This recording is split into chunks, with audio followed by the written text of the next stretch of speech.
Hello and welcome back to Everybody Loves Raiken, our 5th edition live play podcast that meets every Tuesday night.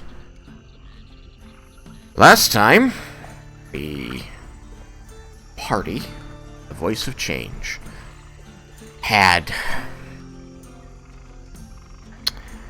They had just defeated a group of 5 Abishai, the Harbingers of Tiamat, as they were told, one of whom had mind-controlled a red dragon to attack and lay waste to the Underdark Drow city of Onyx.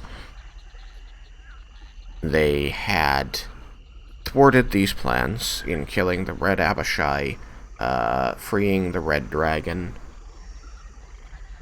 and then parlayed with a priestess of Lolth from within the city, who seemed to be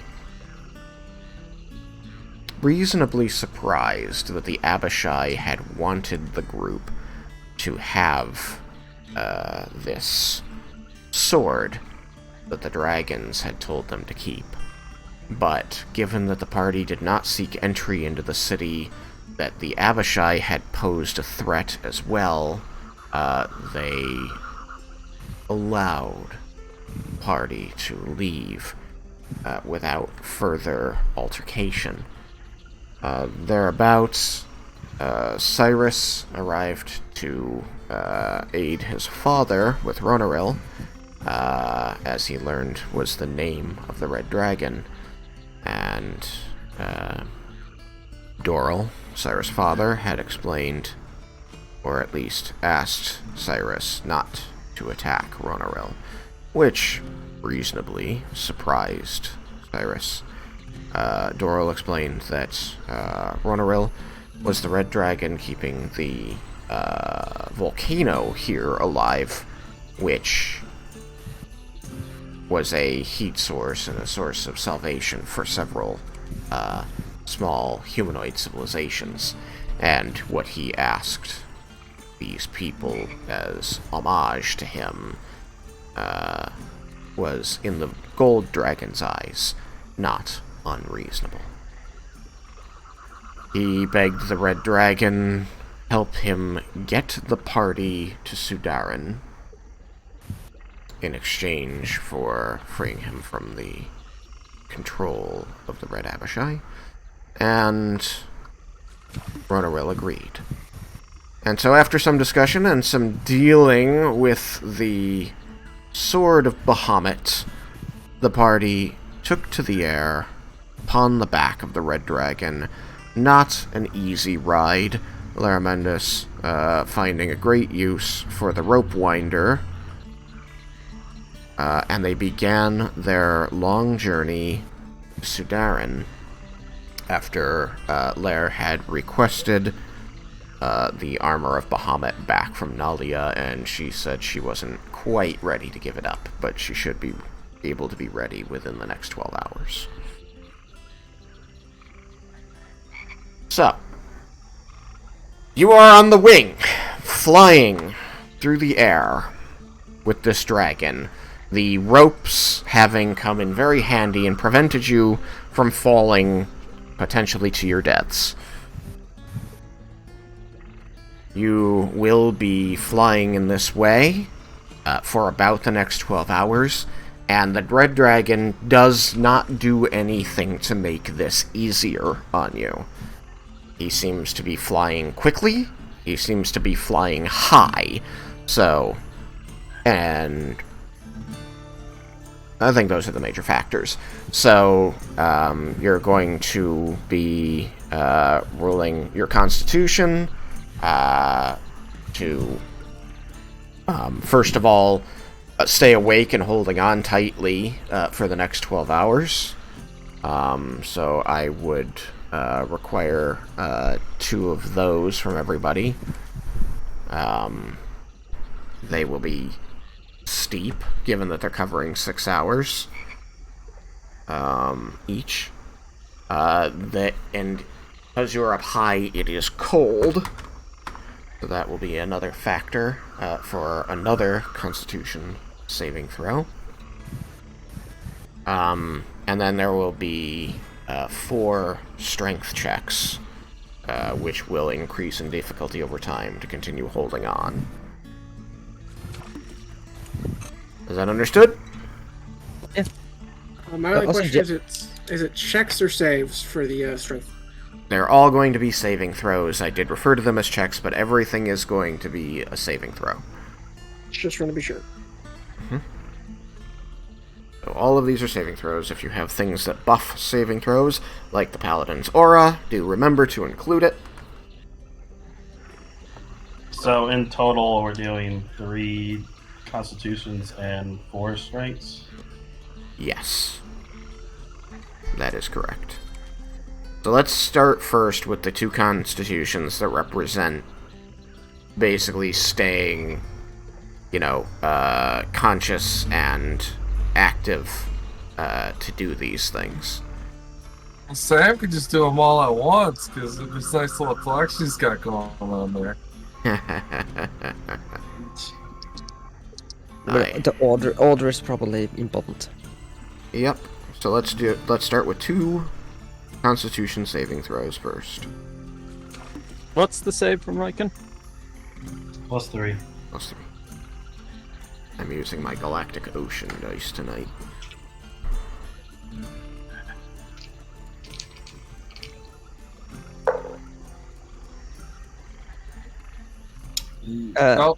I'm using an inspiration for the first.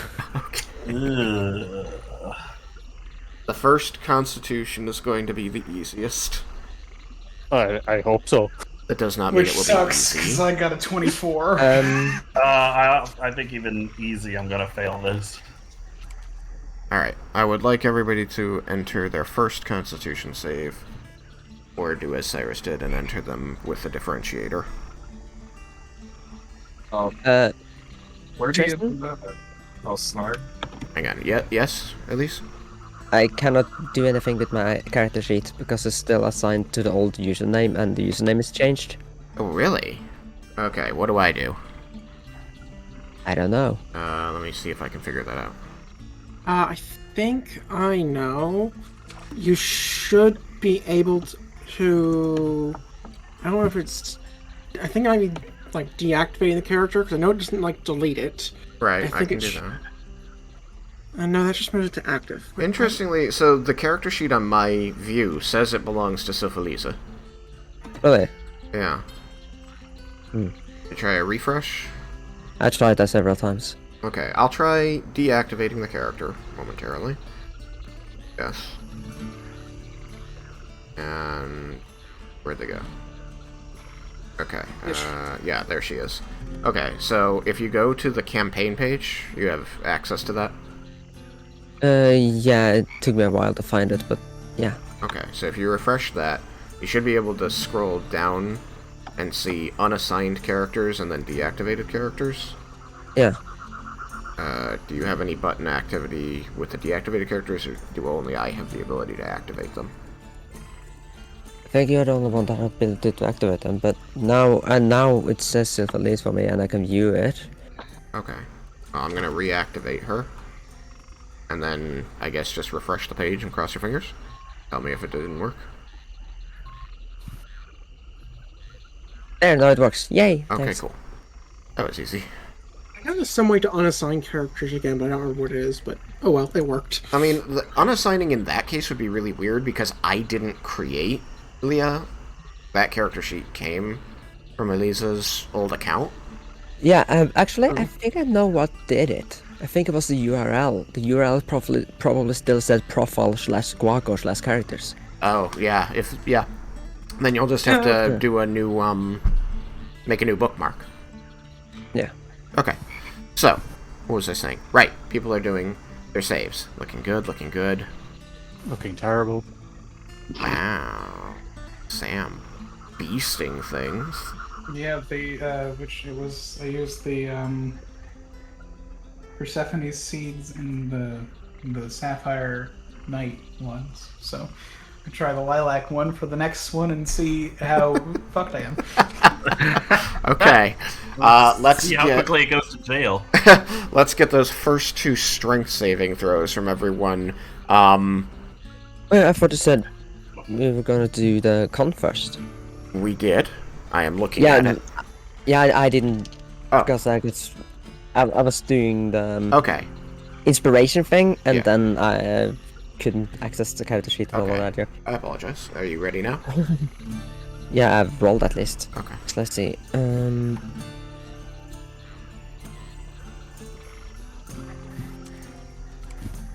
And I get Raiken's bonus, I guess, because Yeah. these are saves. Yeah, everybody gets the +3 because you're all just squidged on the back of this dragon.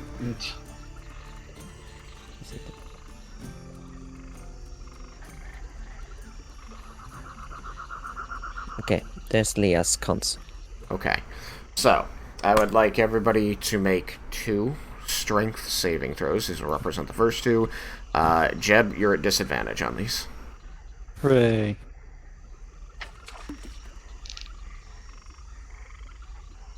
Okay, so the Don't first fuck me one. now. You didn't fuck me, yes. I did get above 10s.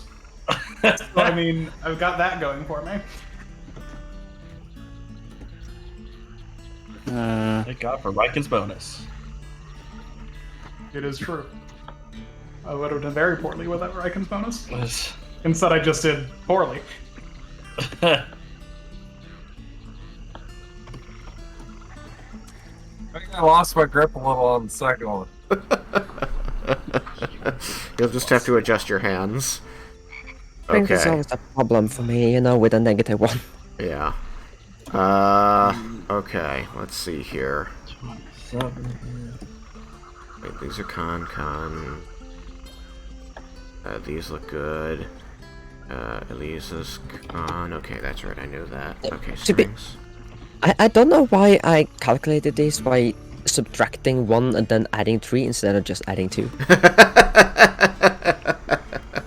It happens. I know I've done it. I added 3 and then subtracted 1. There you Yeah. go. Sorry. I just So, added two. Let me just So see yeah, here. adding 2 would have been a reasonable thing to do. Strings. Okay. Alright. Wow. Alright. So... Okay, cool. Okay. So, it looks like... Oh, okay, this was con. Alright, that's why I was getting confused. By the way, I should probably say the die I rolled, I used the inspiration on and landed on a 2 on the con. Fun. So, yeah, that's why. So for the first, in the first 3 hours of the dragon pulling you high up into the air and then down toward the south toward Sudaren, I will say pretty quickly, Leah and Vendar are going to be losing their grip. Are you both tied on? Yeah. I mean, Leah's tied to Raiken. Leah's tied to Yeah. Raiken. Who is Vendar Uh, tied? Raiken's You beast got seen that. strength. And that's tied to the rest of the group. Vendar's tied to the rest of the group. So is literally All of everybody else attached to Yukikaze? Yes. I thought it was just Slayer Mendes. And maybe Jebel. I think I had signed think up for it Cyrus after is- the first. Oh, so then I Okay. guess yes, everybody is. I thought Cyrus was the only one that wasn't because he had wings. He had Okay, mentioned that. so yeah, everyone's side. Okay. Except Raiken and Leah. Alright. I'm glad that you have this rope. Yuki, just make one more strength save for me and tell me what it is. Don't fail, please. We just, Leah and Raiken just see the rest of the group fly off. Is I rolled low. Really low. 15 could be bad. Okay. No, that does beat the DC that was in my head. So Oh my Okay. gosh. it barely beats the DC that was in my head. I That love that you said you rolled really low, and it's a 15. he's a strength-based He's like character. plus 10 in strength. Yeah, he's got the same amount of strength as I do in Dex. Yeah. Yeah. Everything else I'll be in trouble with. You do something intelligence or wisdom, I'm screwed. All right. The next 3 hours, Lair, Leah again. Oh, hold on. Yeah, Lair, Leah again. Yuki's just barely holding on. Vendar. Cyrus is okay. I'm not a strength character. Jebel. So everyone else is attached to Yukikaze, including Jebel? No one said they attached to Raiken, Okay. other than Leah. Okay. Yeah, Well, that's because we all attached, and then you said I tied myself to Leah, and that's kind of where things ended. Actually, Leah tied herself to Raiken. Either Yeah, way. you guys kind of specified that you weren't Yeah. attached to the rest of the group. The problem is we can't cut Well, the magic rope. Raiken wasn't going to attach himself because if he flew off, he figured everybody else was flying off due to his He's also weight. like the least likely one to fly off because he's actually strong. But if he does, people are in trouble. Okay, so I And if think he did, we could just cut the That's rope. also Let him that's fall. also why Leah attached herself only to Raiken and not the rest, because she figured that he's strong, he can hold her. okay. Well, just as you knows, 4 people lose their grip in the second 3 hours. And they're all attached to Yuki. So Yuki, you're gonna need to make a big strength saving throw. Don't fail. All attached? I thought I lost grip as well. Oh, you're right. You're attached. So sorry. So 3 for Yuki. So not nearly as big, but still big. And also Raiken has to make one as well. Yuki, What? My strength was like unmatched. Yuki lost his grip for a second, but he grit down and got a hold of it again. Okay. 27. Okay, that'll do to keep your grip while 3 people are parachuting behind you. Well, I get to Also, save my dimension Reel door. us back in, Yuki. Hold on. Yeah, Elisa? Yeah, I imagine I'm sitting in front of Raiken as well. It's true. Just tight him. Yeah. Just painting a picture. Okay, so I'll ask Raiken, are you like hunkered down over her, helping her to stay on this dragon? Yeah, I figure Raiken would basically create a kind of almost like a back, like like a seat almost.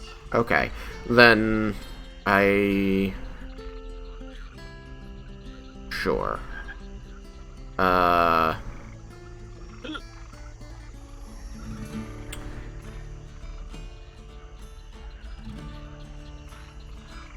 It's obviously usually sits when she's riding with Kubriel. So I know, I imagine I know. that she would do that him.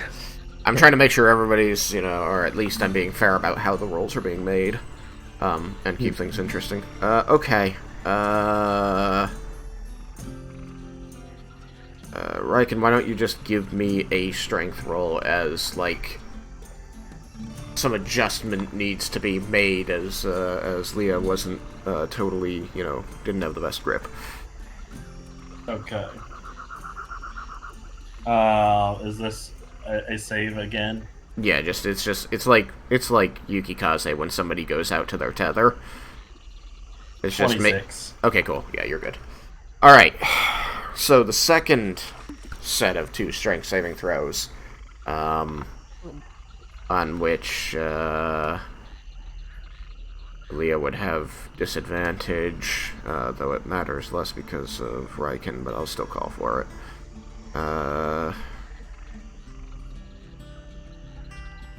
Is my... I would like to make a request. And Jebel will also have disadvantage. What is this request? Should things start looking like they're gonna go as poorly as last time, I would like to try and cast Time Stop to use whatever time I have to push them back down into the dragon. Are you capable of casting Time Stop? I have a spell slot left, which, seeing how poor this is going and how little good one spell slot's going to do me against saving people from falling from a dragon, I would just burn it partway, like, mid-flight. So are you gonna just, like, burn it right now, so it's gone, so that you're ready to do it at a moment's notice? Yes. Okay. I will burn it ahead of time. Sure, just tell me what you're using it to cast, so that I should know if the dragon should be responding in any way. Let's see. What is the least disruptive thing I can do? Detect Thoughts is likely gonna get me eaten. I mean, only if he finds out. Oh, and I have 2 sorcery points, so I will subtle cast Detect Magic, because that will hopefully not get him upset at me, and it's a non-destructive spell. Okay.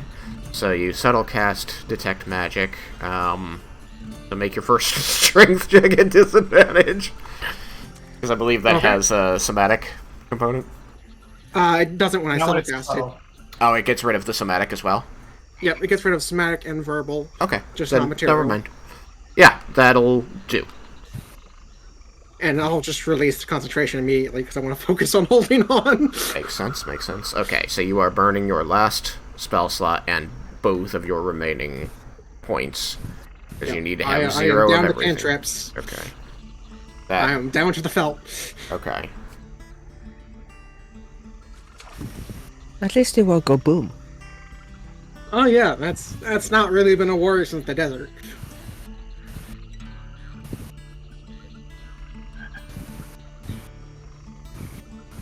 Now, I do want to just kind of say nebulously recall how Time Stop interacts with other things. The way it's written, or the way we've been using it? The way you've used it. I've been able to push things around, but it's required some effort on my part. I don't really know. Like, I know I've been able to affect things. I was able to pull Yukaze out of the worm's mouth, but the only reason I was able to do that was because I had extra speed from flight, as in the spell. But I'm hoping if I can catch it quick enough, or I can at least get 1 or 2 back to holding on, then maybe Yukaze can ride out the rest of it. Okay. Well, hopefully you only need to do it once, if at all. Yep, well... So you only got it once. Yup. Alright, you're ready to do that. Alright, so... Am I looking at new strength saves? Hold on. I don't think I am. No, these are not new ones. Just do a quick... There. Good call. So 2 new ones, and who had disadvantage? Disadvantage were the people with their second con save below 15. Okay. Which is Jebel and Leah, I believe. Everybody else did impressively well. I was only 1 over it.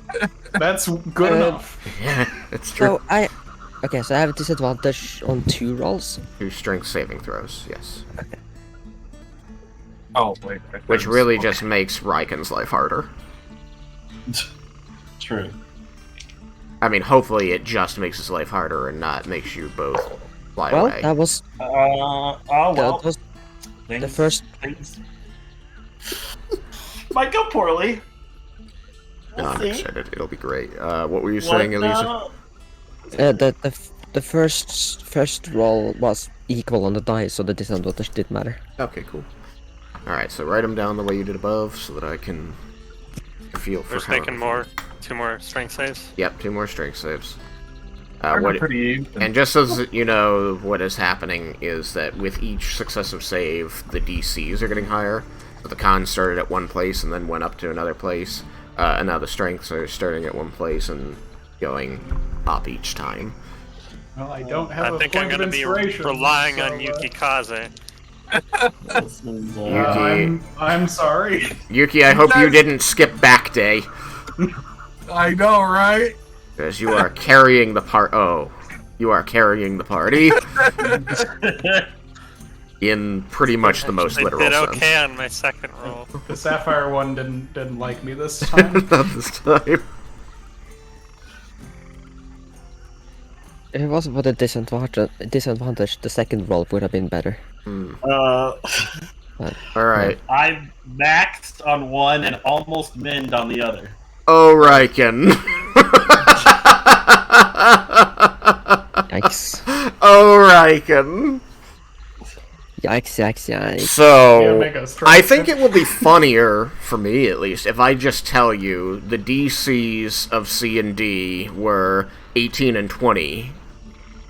Oh. Oh, I failed them both anyway. Yeah. I mean, everybody It was pretty other... much I would have needed to get at least a 19 to pass the DC 20. Yeah. So nothing to feel bad about, but, like, this is supposed to be the idea of, like, time's wearing on you. You really have to, like, muscle in to do this. So, Raiken... We should have just tied ourselves to the dragon. The dragon said no. The dragon said no. Yeah, It was a very firm no. He And, definitely I'm not threatened gonna you piss off, with gnashing teeth and slashing claws. In any event, so this is directed at Cyrus.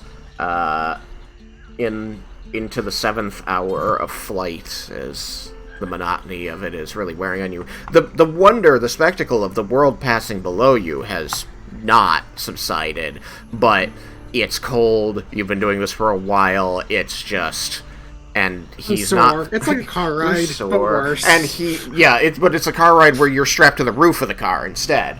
No, you're not strapped to the roof. Oh, you're right. You're sitting on the you're sitting on the roof and you have to hold on. And it's probably undulating a little bit. Yes, he's not. The car is breathing. He's very clearly not making it any easier on you, even though he could potentially. You feel like he could. You see Raiken and Leah begin to tumble off. Alright. Well, and do I have any indication as to the others? Because I know Leah has a form of. They both have a form of teleportation. I figured it mattered that Raiken was tumbling off, but I will say everyone except Yukikaze is tumbling off. It does matter that Raiken is tumbling off. He might not be my first choice because he and Leah have both said they have a way of teleporting, which means they may not go splat, whereas I don't really know for the other three. Well, I suppose I know Jumble can shapeshift. That still leaves Vindar as potential splat. Leah did tell the party that she has a teleport, but it would require her to splat before she could use it. No, that was Misty Step. I also have Dimension Door. Misty Escape. Yeah, Have Misty you Escape. had a short rest? No one has had a short rest. Fell right into slap No. you on the way down. But I Because- still have a spell slot. Oh, left. okay.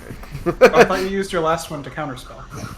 No, I used to. I'm going to still operate off of thinking you didn't, because that was my original thinking. But also, you know, you're tumbling off as well. I'd like to point out that this means that Yukikaze's swords weren't valuable enough for him to make the ride easy for us. Yeah, I'll use it and I'll try and get them back on, because... I hear a very ungrateful voice just now. I mean, don't you worry, Yukikaze. We are on the back of a red dragon. On the back of a red dragon. I think that is pretty privileged, because he'd probably kill us in a heartbeat if we looked at him wrong.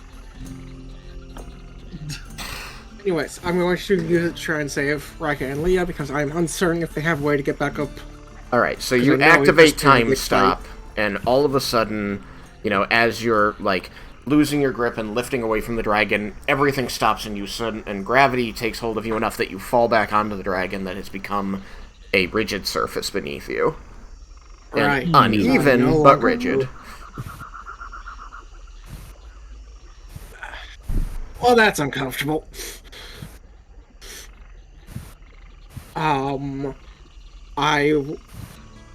from my understanding, the rope can be cut. It can. Since this wasn't established beforehand, do we need to make a roll to know if I'm on the end or if I'm in the middle? Because that's going to make a difference here as to what I'm doing. No, my understanding is that loops were tied such that it goes around. It comes out of the box, goes around Yuki, goes around a person, back to Yuki, around another person, back to Yuki.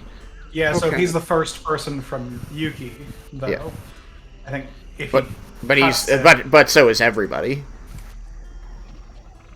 Like every one of you is the first person from Yuki. Everybody's the first from. Oh, Wait, it's wait a- not a chain? I kind of thought it was a chain. So it's Wait a a minute, chain that keeps returning to Yukikaze in between. But he's got like four. Right, wraps but this around is it. the only reason that when one of them loses it, I don't have to go, okay, also the next weak person goes flying too. I just check against Yuki. Yeah. Nice. Yeah, But for the purpose of the rope disappearing, Right. Yeah, he'd be the That's- first. that's So if what he he- cut he's the himself first away from one. Yuki, he would cut everyone away from Yuki. Because in, what was it, like 5 minutes, I think we said, the rope disappears. yeah. Tristan, Yeah.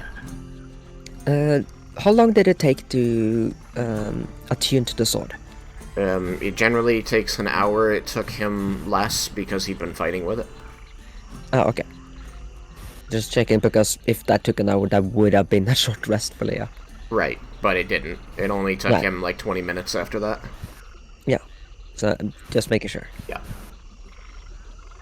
Okay. If it's just looped around me, how difficult would it be to wriggle free? How difficult would it The be? point is not for anyone to get free, because then they fall to their death.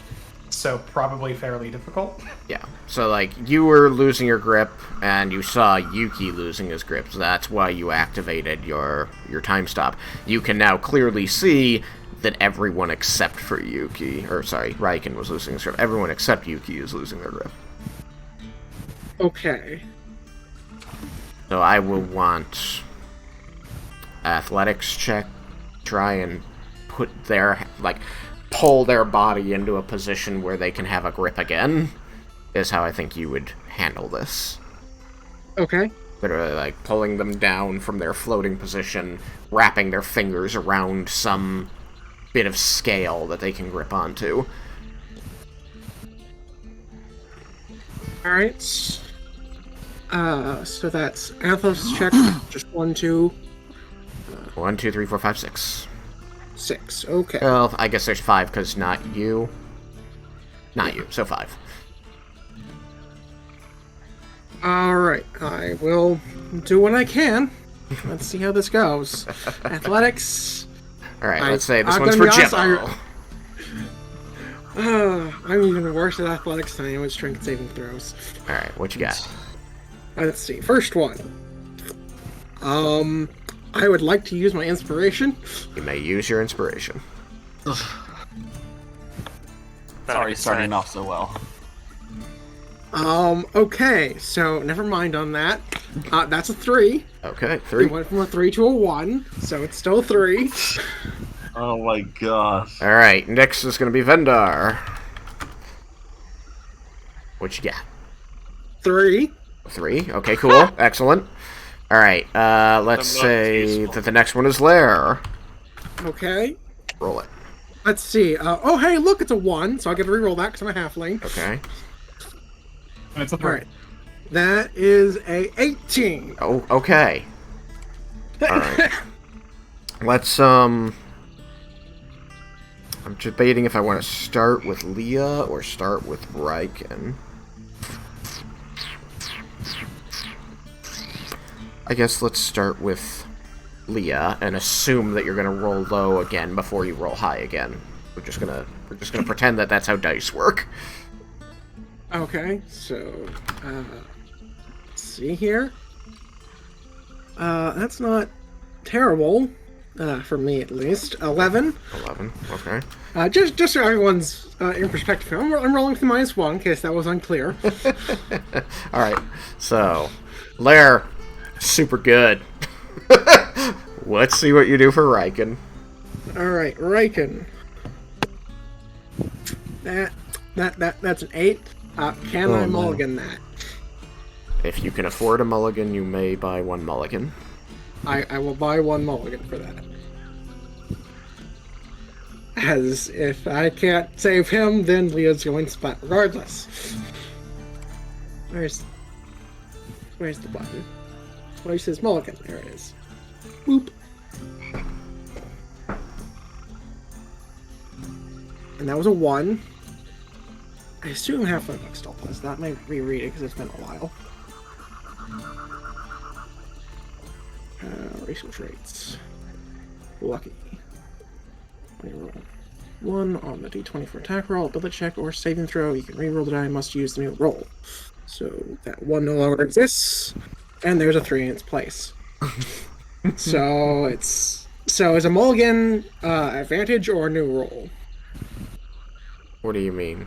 It's just a new roll. Why? Well, because, like, I'm asking if because the one before I mulliganed was higher, is basically what I'm asking. Do I still use that, or do I go with this? Oh, let's just go with, advantage. Okay. Then I believe that was an 8 in total. It's pretty low.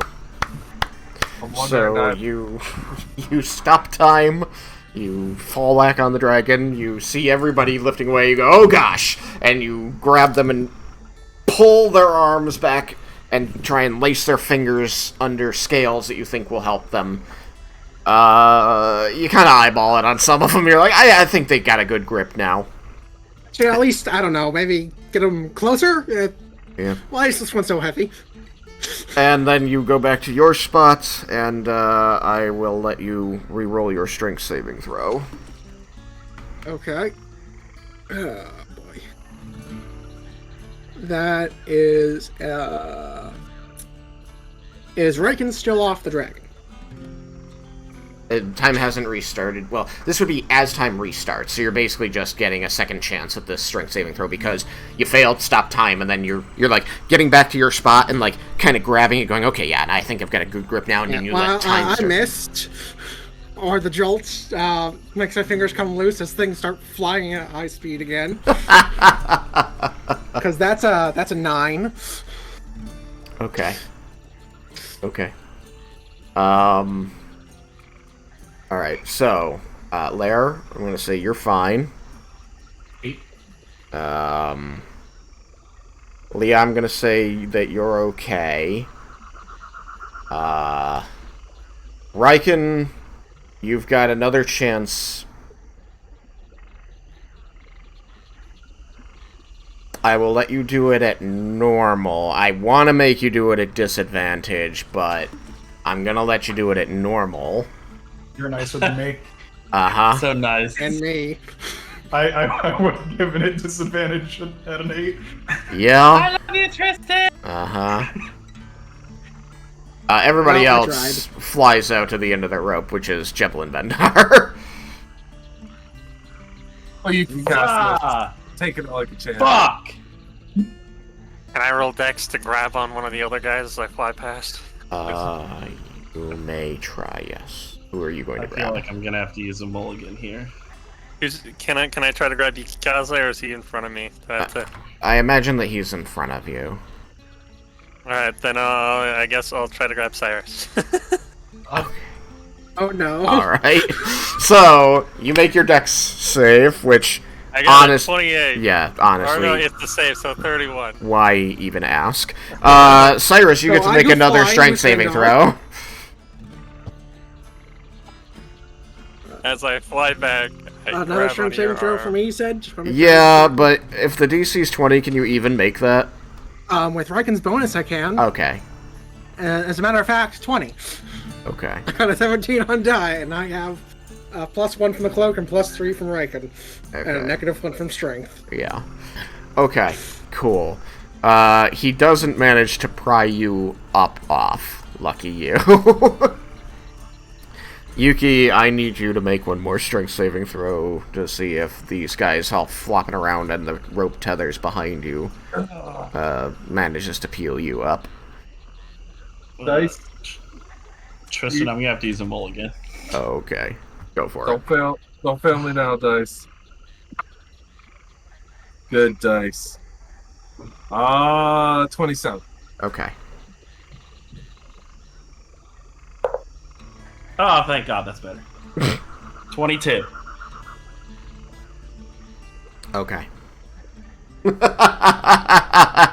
Pulling was a in 14 all before the mulligan. the luck, buying all the luck the universe has to give you.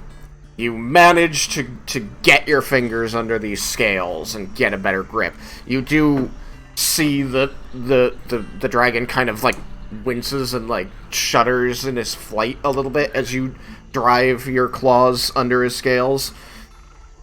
And you kind of catch after a moment, like he kind of looks back and you see him like narrowing one of his yellow eyes at you. But Cyrus managed to save everybody there. Well, well enough. I managed to try, and that at least counts for something. So let's. You're see a good here. anchor point for me. Who saved everyone? Yeah, So- I more assisted. If it wasn't for you guys, I would be toast. So everybody fails the second one and goes flying back. So I need Raiken to make a DC 24 strength saving throw, and Wait, is this because Leah failed? yeah. So I guess I'll wait for that one to be handled before the group of us, because I will be doing something. And Yuki, as you know, 4 bodies snap back against your waist with the tethers tied around you. I'm going to need you to make a DC 26. I think am I within like grabbing distance of one of the other ones who has gone flying? I would like to dimension door back onto the dragon with them. Be aware that if you dimension door onto the dragon, you will not be in your rope tether anymore. What do you mean by Oh, DC 26? I guess I won't. I mean that you roll a strength saving throw, and you need to Okay. get a 26 or higher. Yeah, Raiken failed. Come on, dice. Come on. Yeah. Oh. That is a 32. Raiken failed. Then, as Leah seems to slip, you try to secure her down, and you actually compromise your own grip and go tumbling off the back of the dragon. Okay. Well, You begin to fall away from the dragon. do I have a hold of Leah? Yes, Then I want to dimension door onto the dragon. you may with do her. so. I scream.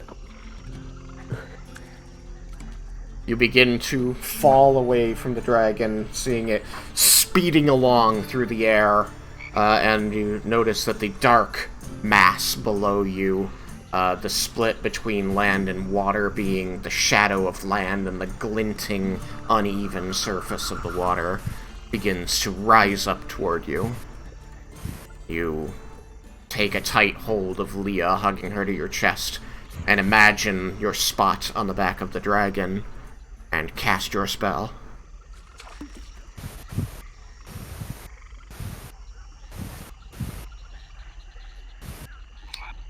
Well, no more death ward. Oh, it would no more death ward.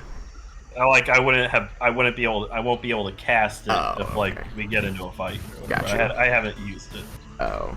Saving the just so spell you slot know, for death just ward this situation. No, lasts. saving the spell slot just in case. Just so that you know, death ward lasts 8 hours, so it's one of those ones that you go, I might get into a fight today.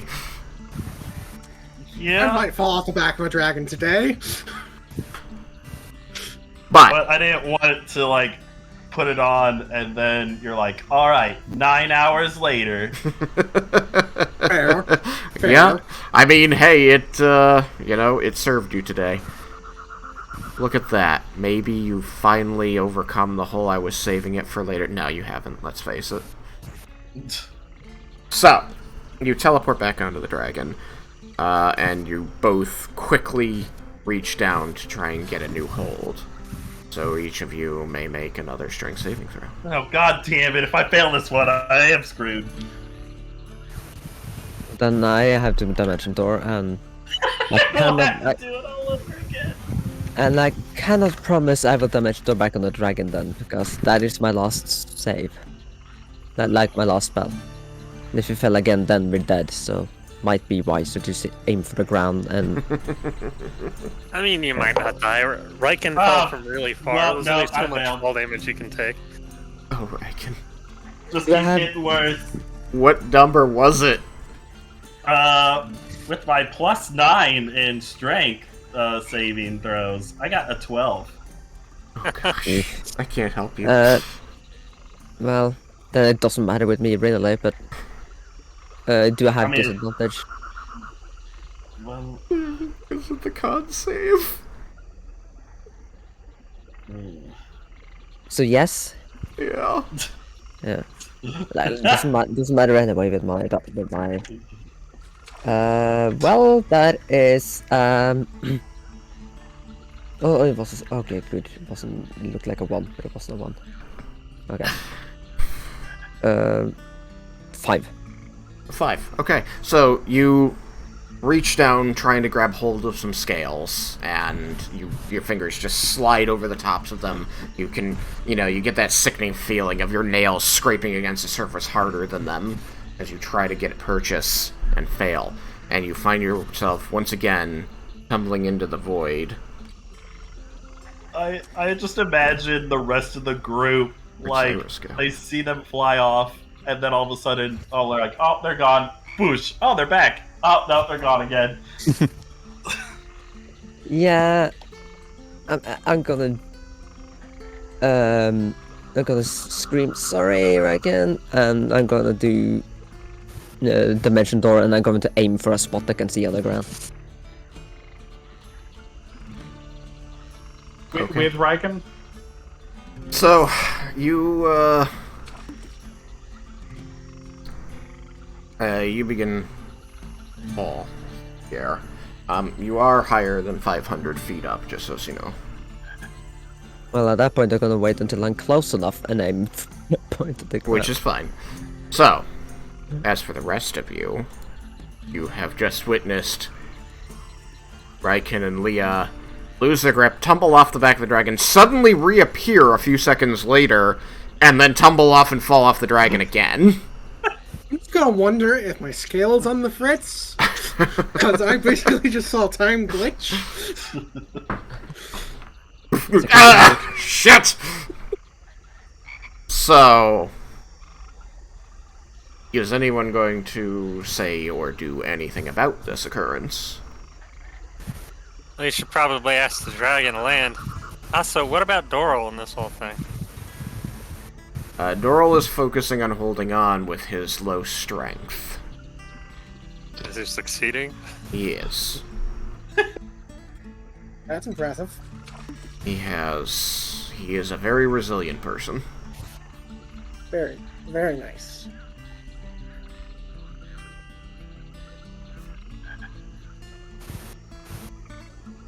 I have to keep fetching Cyrus back. By the way, Thomas, do you have a fan on? Yes. Yeah, because it keeps being picked up by microphone a lot. Alright. Still. It's not as bad as Sunday. So, Vendar, are you going to shout up to the dragon, hey, we need to land? Yeah, I'll say we lost a few people. Can you land, please? And he's going to, you'll see him turn back and gaze at you with one of his yellow eyes. Say, whoa, they fell off. That is their problem. Such a pirate. Oh, he's a chromatic dragon, what to expect? Unless you wanted to give me something for it. Oh, well. Seriously? Mid-flight? I have all night, but I don't think they do. Anybody got something to give him? Don't Maybe. let me.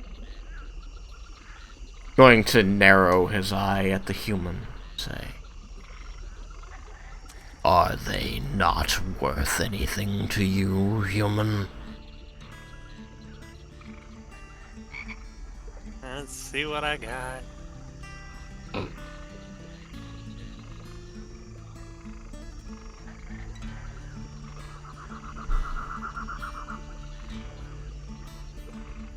At this point, he will have, like, switched to a hover. You guys are still, like, falling through the air. You do, like, notice as you're waiting for the ground to get close enough to teleport to that the dragon seems to, like, stop, you know, a few hundred feet further on. What an asshole. Hovers. Now he's taunting. I mean, I understand if they're not worth anything to you. People. I have a magic bracelet. I could give you that. What does it mean to you? It's one of the biggest reasons we are able to survive in the Underdark. And you expect that you will need it again. Yes, totally. I can't see in the dark normally. It was very helpful.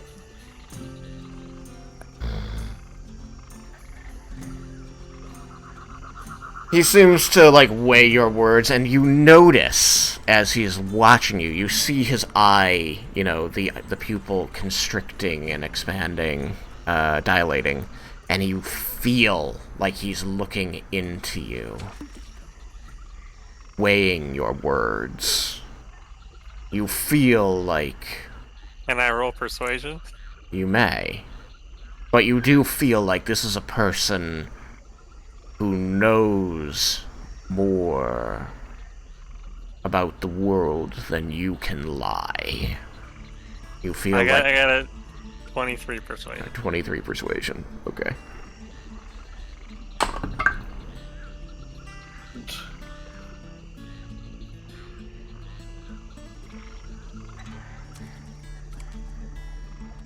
He seems to... Like, you see him kind of roll his eye, like... Says... Fine. Give it to me. And he, like, flexes his neck around to reach his face towards you. And, like, lets his mouth hang open enough that you could place it into his mouth or on a tooth if you wanted to. Okay, I'll put my bracelet of the night eye into his mouth. I hope you take it off your hand first. Yes, I pull it off of my wrist and put it onto his hand. As you place it in his mouth, you know, it's not open very much, but you do see that his serpentine tongue comes and coils through it and pulls it into the shadow behind his teeth, and he closes his mouth. Does very well. And he goes into a dive. All of you are in free fall. You feel your stomachs lurch as he dives through the air. You feel you can almost count the feet ticking away as 5 feet, 10 feet, 20 feet, 50 feet, 100 feet, as he's just falling. And you feel yourself kind of lifting up away from, like, almost like his back is moving away from you, like you don't fall as fast as he does. And as you feel yourself lifting away from him, entering free fall, entering 0G, as it were, you see the glinting point of light that was Raiken's armor as he tumbles through the air, clutching Leah, growing and growing, getting closer and closer. And he swoops down so that you're falling next to each other. He's beating his wings so that he can fall faster than gravity. And eventually he's falling directly next to you. And he looks over at you, Raiken, and says, "Your friend has paid for your lives. Take a hold." Raiken will take a hold and make sure that Leah gets on as well. And once both of you have grabbed, he suddenly levels out and all of you slam into the back of him. There's a few bloody noses. Yeah, everybody's going to take 2 points of bludgeoning damage. As he suddenly stops in midair, beating his wings. And What you about can those of us that subtraction? Sure, you can reduce it to 0, Mr. Heavy Armor Mastery. How much did you say it was? 2. 2? 2. 2 points. I can take 2 points. And, he's going to say, "Are you going to make me turn back every time someone loses their grip?" Yeah, it's kind of important the whole party makes it. How far are we from there? We hopefully have more valuables among us. It was going to be another few hours, maybe 3 or 4. But if I have to slow down so that you don't fall, it will take more. What is your desire? And you can see that as he's twisting, asking this, he's passing his eye over you, but it lingers on Doral.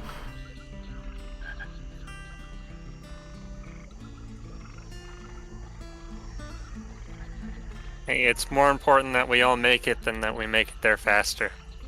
If you make it there and none of us are left holding on, then there's not much point. Very well.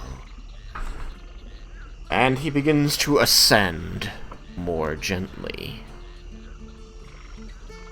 You do feel like you are traveling more slowly, and he has smoothed out the ride, such that you are not required to grip so tightly to stay in place.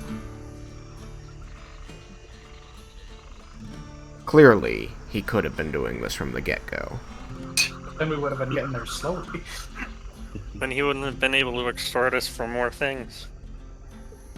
Snort's such an ugly word. Accurate, but ugly.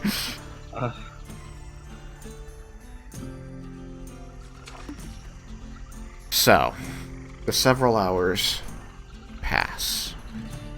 It gets cold. And after a while, you notice that you have difficulty breathing. The air gets thin. But as you look down in the darkening night, you can see the broken glittering of the moonlight off of the land beneath. And you know it is land because it is primarily dark, and the water around it is glistening brightly in the moonlight. This seems to be a place that has a large amount of surface-borne water that is glistening at you through undergrowth and trees. Far, far below, you first notice this beacon of light. And nearby, in its haze, you can see the glint of torches.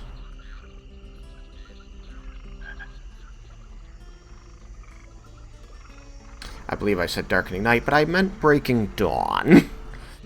God, you've traveled 12 hours now, and so it is morning at this point, actually.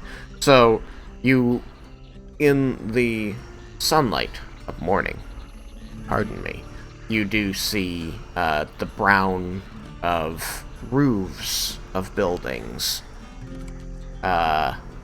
nearby this surprisingly bright beacon of blue-white light.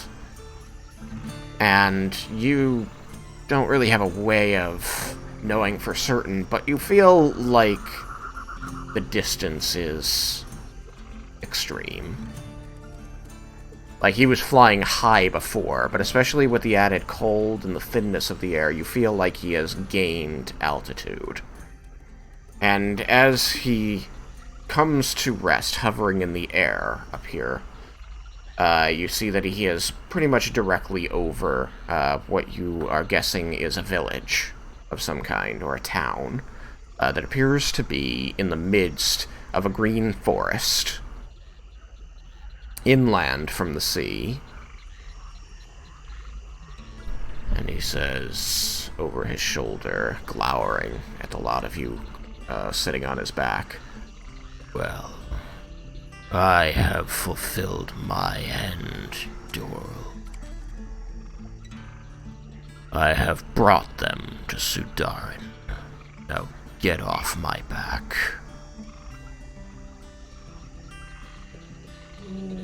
Couldn't be surprised. I'll hop off.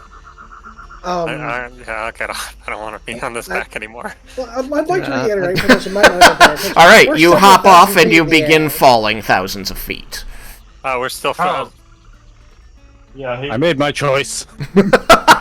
I didn't really... Didn't land, just got... Okay. He did not land. Flying He, in. in fact, it seems that he flew higher. He expects us to pay again to get him to land. Wonderful.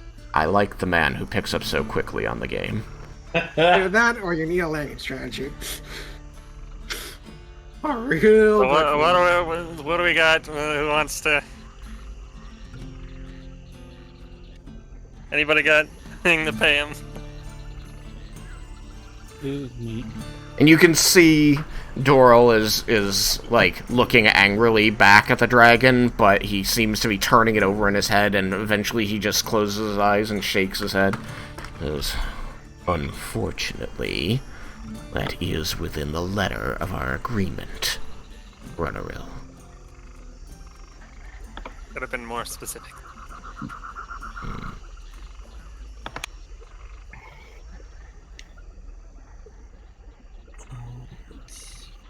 The idea of extracting a favor from a dragon as aged as Ronaryl is absurd. I should have warned you that you would need to pay. So, those that have a landing strategy may excuse themselves and just dive off the back of this dragon. I'm gonna look at the party and be like, someone has said something, because, you know, I already gave up my friends, so... Oh, he actually, like, turns, and you see this almost innocent look in his yellow reptilian eye. He says, "Oh, not you. You've paid." Oh. Okay, then. Well, thank you, Ronaryl. Oh, well, who needs a lift? Raiken, should we... I can dimension door because I didn't use it. He saved me. You know, the dragon stopped us. Is anybody else needing an exit strategy? Because if How many people can you dimension Dorley? Because I only one. Only one? No. I can. Wait, Convince is that one other than yourself, though? Yes. Yes, Dimension Door, you can take somebody with you. Oh, okay. I can Dimension Door with someone. I could probably carry someone down. Well, if Jebel flies down, Leah and Raiken teleport down, Vindar and Laramendis teleport down, and I fly down, and it seems Yukikaze has a express ride down. The one who would need a ride is Dad. He just turned into a dragon. Actually, lad, the only reason I had stayed this long was because that I thought I could bring you here.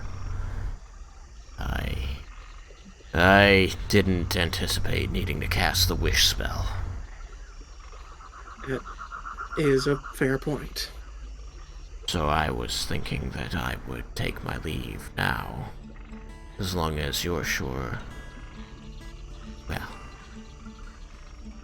Again, I want you to succeed, but I do have other things to attend to, so I trust that you can handle things from here. I believe we can. Besides, you need to rest at least a little bit more. Didn't get any last night. So, thank you, Ronaryl, for everything. I will visit you at your mountain sometime in the near future. Ronaryl just sort of scoffs. You can see the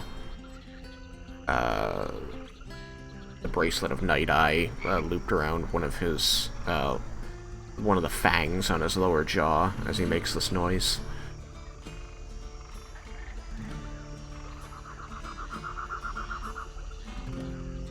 Well, if you all know what you're doing, and you don't need me for it,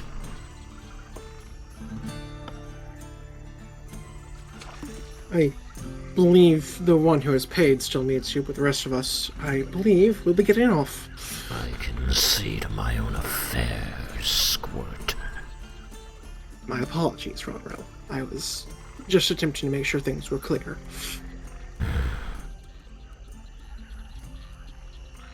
Raised a talkative boy, Doral. And your name is stupid.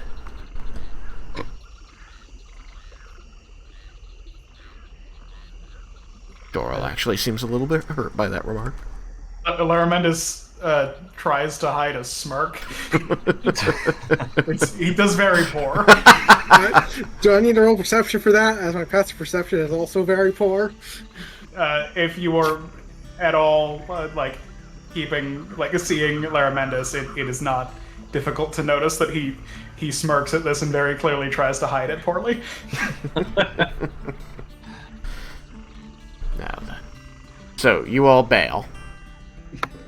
And Laramendus offers his elbow to Vendar and says, "Shall we?" Raiken will. I'll Leah. take his arm. Get me off this thing. Raiken, you'll grab Leah. Okay. How far down is it? It's a few thousand feet. Okay, well, we're gonna have to jump for a while first. Yep. And so, I guess, Jebel, you're just taking Okay. yourself? Okay, Raiken. It On seems three. like it seems like you're just flying yourself. Apparently. Okay. So, Raiken on 3. Yeah, 1, 2, and I lean off. you did say 3!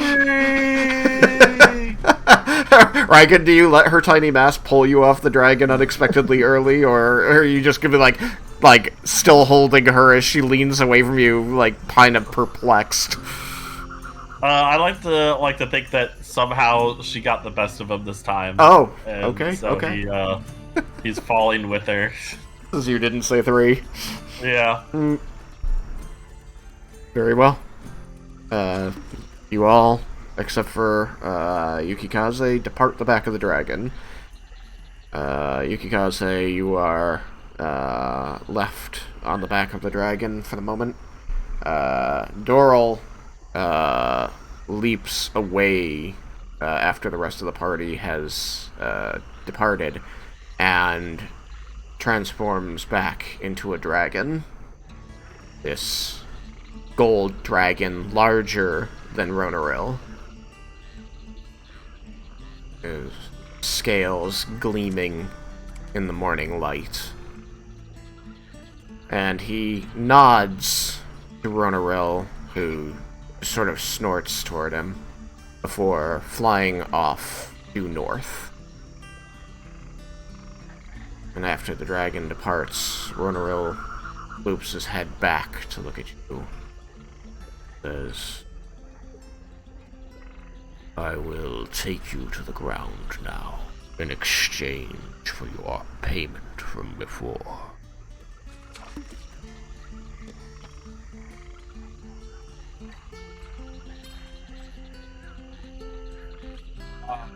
Yes, thank you for treating me so well. I have only treated you as well as the value sacrifice demanded.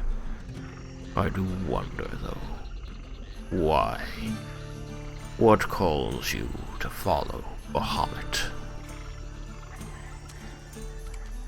If you don't mind the inquiry, an old-timer such as myself, as he begins to lower slowly out of the sky.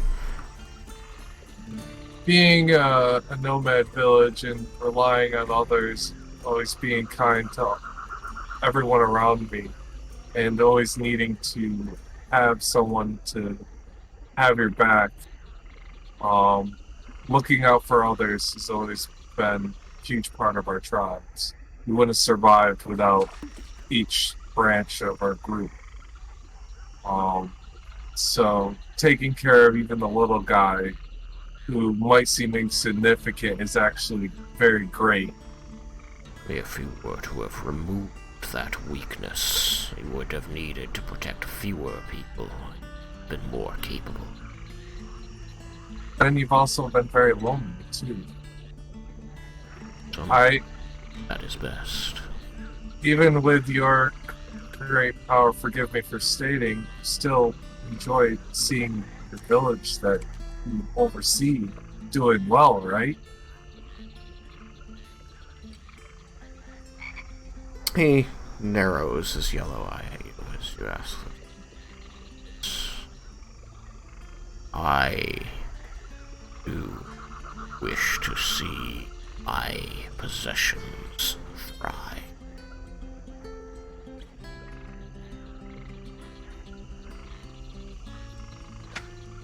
But that is because they are a reflection on me. Everything I take ownership of is a representation of me, and so care I give it is a reflection of the care I have for myself.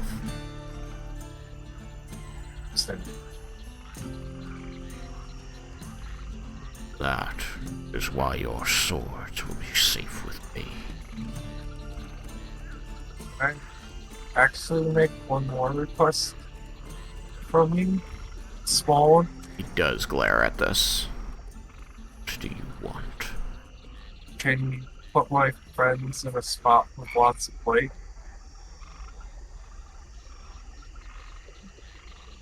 He seems to be a bit confused at first, but then he seems to take your meaning. Says, I will find an appropriate place for them. Thank you. I hope you would visit my horde to see them someday. I'm allowed to, then yes. He smirks.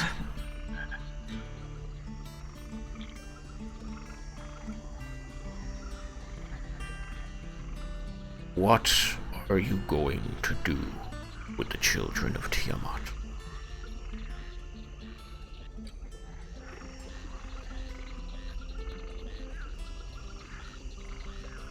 Oh.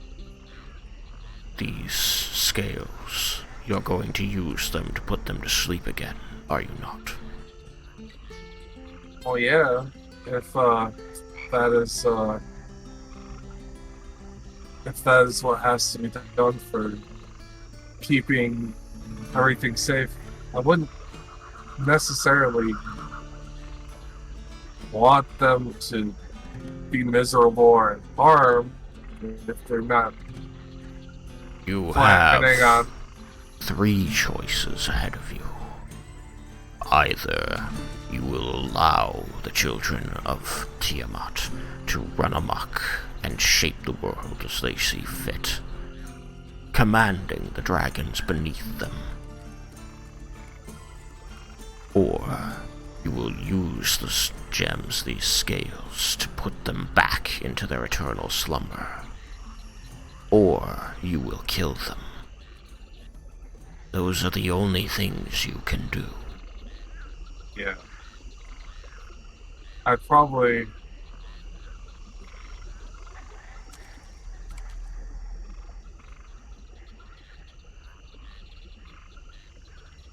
Do you want my opinion? Sure. Everyone has a voice, or should be heard. I'm more than happy to hear one. Then you should make sure you put them back to sleep. Then I will. Both of the other options have greater consequences.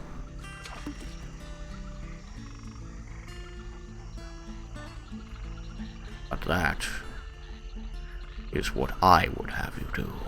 And I will tell you now, it's not what Bahamut would have you do. You should know that. Okay. I will definitely reflect on it. Thank you. He carries you to the ground, landing gently and laying out a wing for you to slide down off of. I will do so. He's going to turn to face the rest of the group who has been waiting for you to get there, as they were able to get down much more quickly.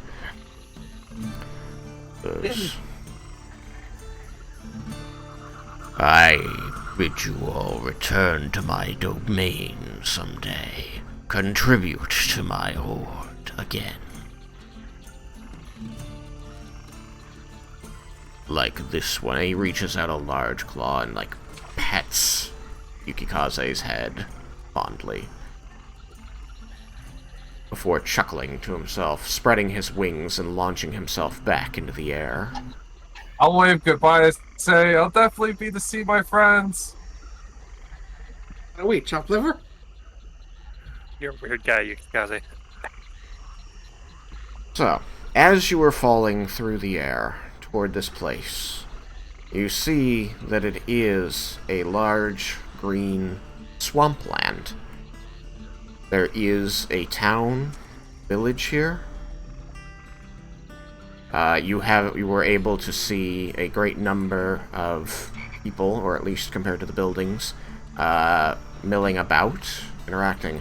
What surprised you was that you could see groups of people on the outskirts out here, where the water seemed to really separate the land upon which the village itself was built. I'm showing the stream, the areas I'm referring to. You landed here, and so out a ways, grab the distance measure. So I always gonna do that wrong. So, about 150 feet that way and 200 feet that way from where you land. You see these groups of people working. They appear to be carrying agricultural tools. They appear to be caring for small crops there, and part of what they are doing is scooping away water and building up soil to try and keep this area not completely waterlogged, so that they can grow what they're growing. Are any of them terrified by the red dragon landing on them? None of them seemed to react, even. They all seemed diligently about their business. What races are they? From this distance, they appear to be humanoid. Possibly elves, humans. You see some more, darker colored skin, so maybe some half-orcs, perhaps. So, after, like, very shortly after landing, Laramendus is going to pull out his book and open to a particular page, and just stare at it for a little bit. Okay. Vendar is probably right next to him, can see that it's in a different hand. Yeah.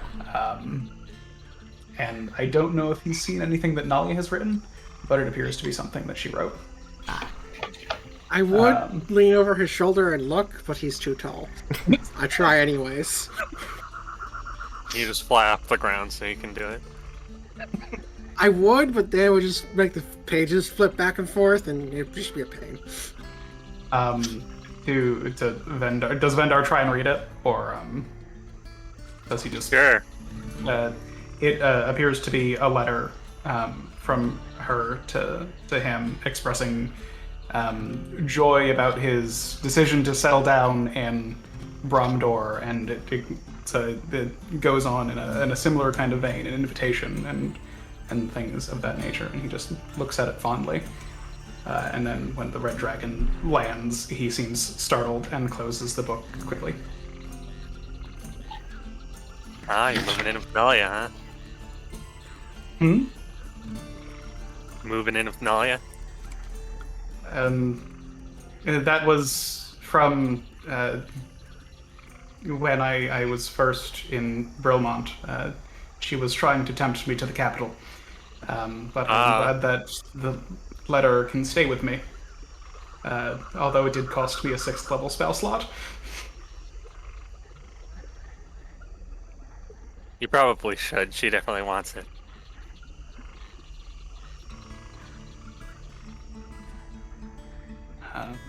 I do need to run to get my cat insulin. Okay. So you all are here, clearly on the outskirts of this town, and there are people.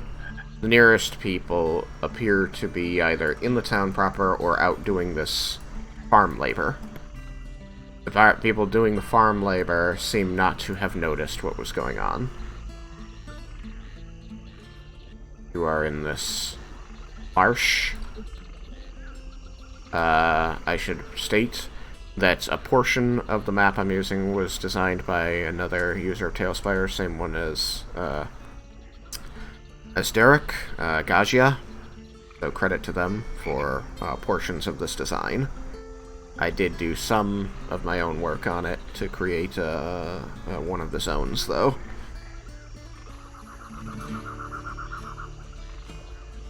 So, what will you do? As that is what's ahead of you.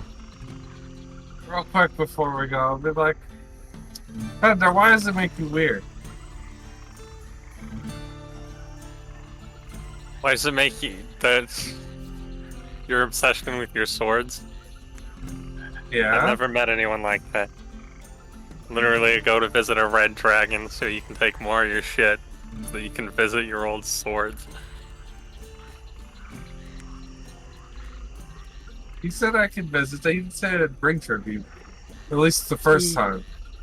Yeah, He said for you guys.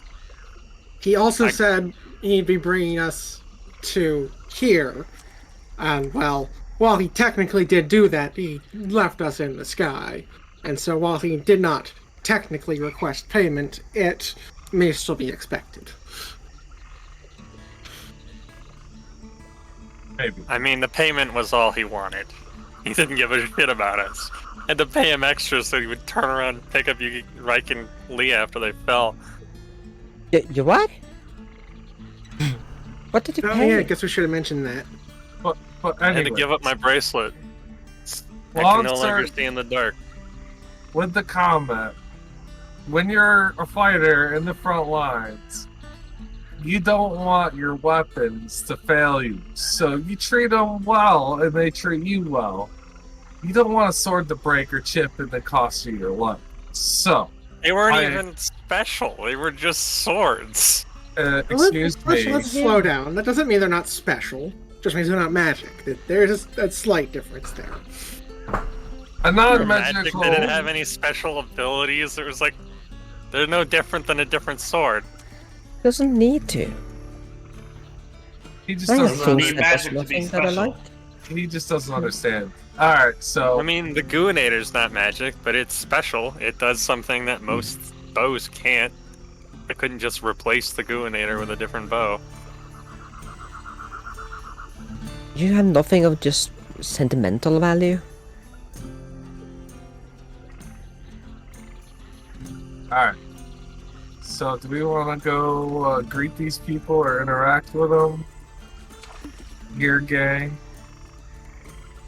Well, do you want to go to the town Suppose. or to these people?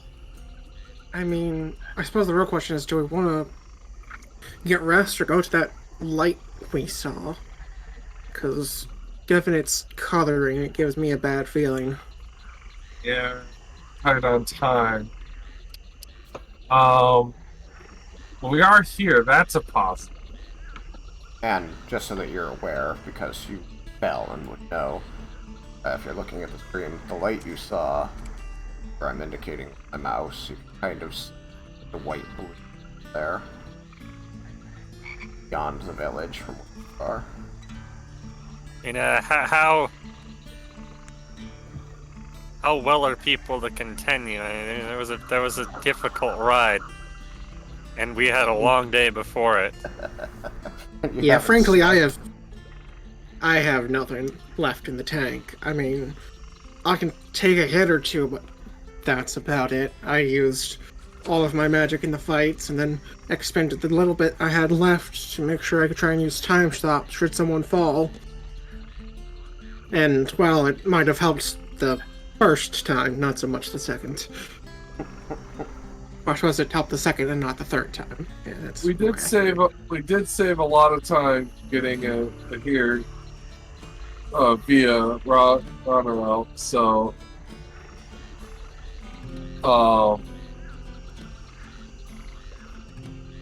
should we risk it and just take a breather and get some rest? I'm not completely against that. I think we should at least try and either, from a safe distance, use something like Commune, or try and sneakily observe the place and see what the light is. I have a question for Jebel.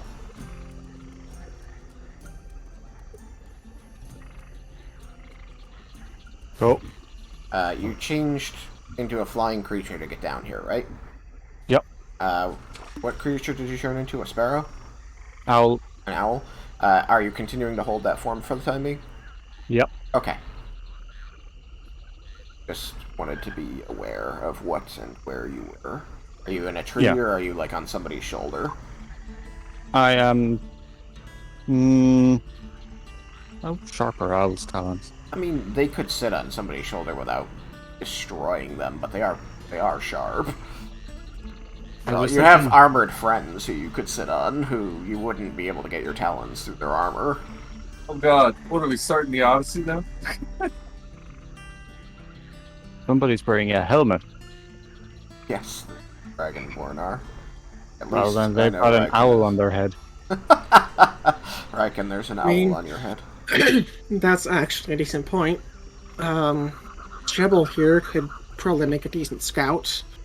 It's still early morning, so it's probably not outside the realm of possibility for an owl to be out.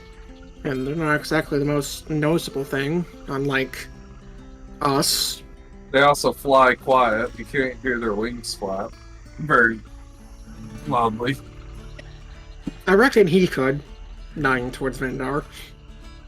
I could also scout. Yes, I'm kind of tired because it was a long ride, but I'm in better shape than most of you because I don't need to I will use point. spells. Yeah, I will point out that you are all awake because of the con saves. Leah, you are at. Did you fail both of them? Let me check back here a second. Oh no. Okay, so Leah, you're at 1 level of exhaustion. Oh. And Jebel's at 2. Sometimes.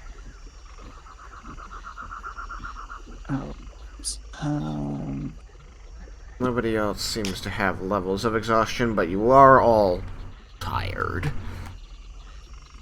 I think it would be a good idea to try to rest. Yeah, I could really need a rest. It's been a very long day, and the head is still spinning.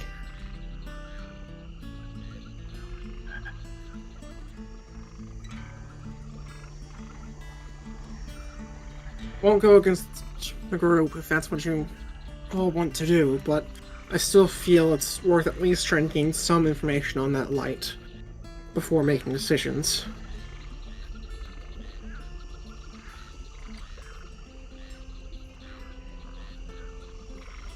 Ooh. Well, there's also the thing we can inquire about lodging and ask if the villages have met anyone traveling through. And ask about if they know about the light, or if it's a new occurrence or an old occurrence.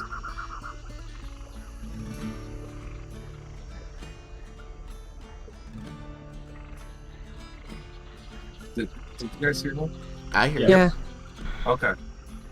I was just making sure you heard me. You were quiet for a second. That is also a possibility.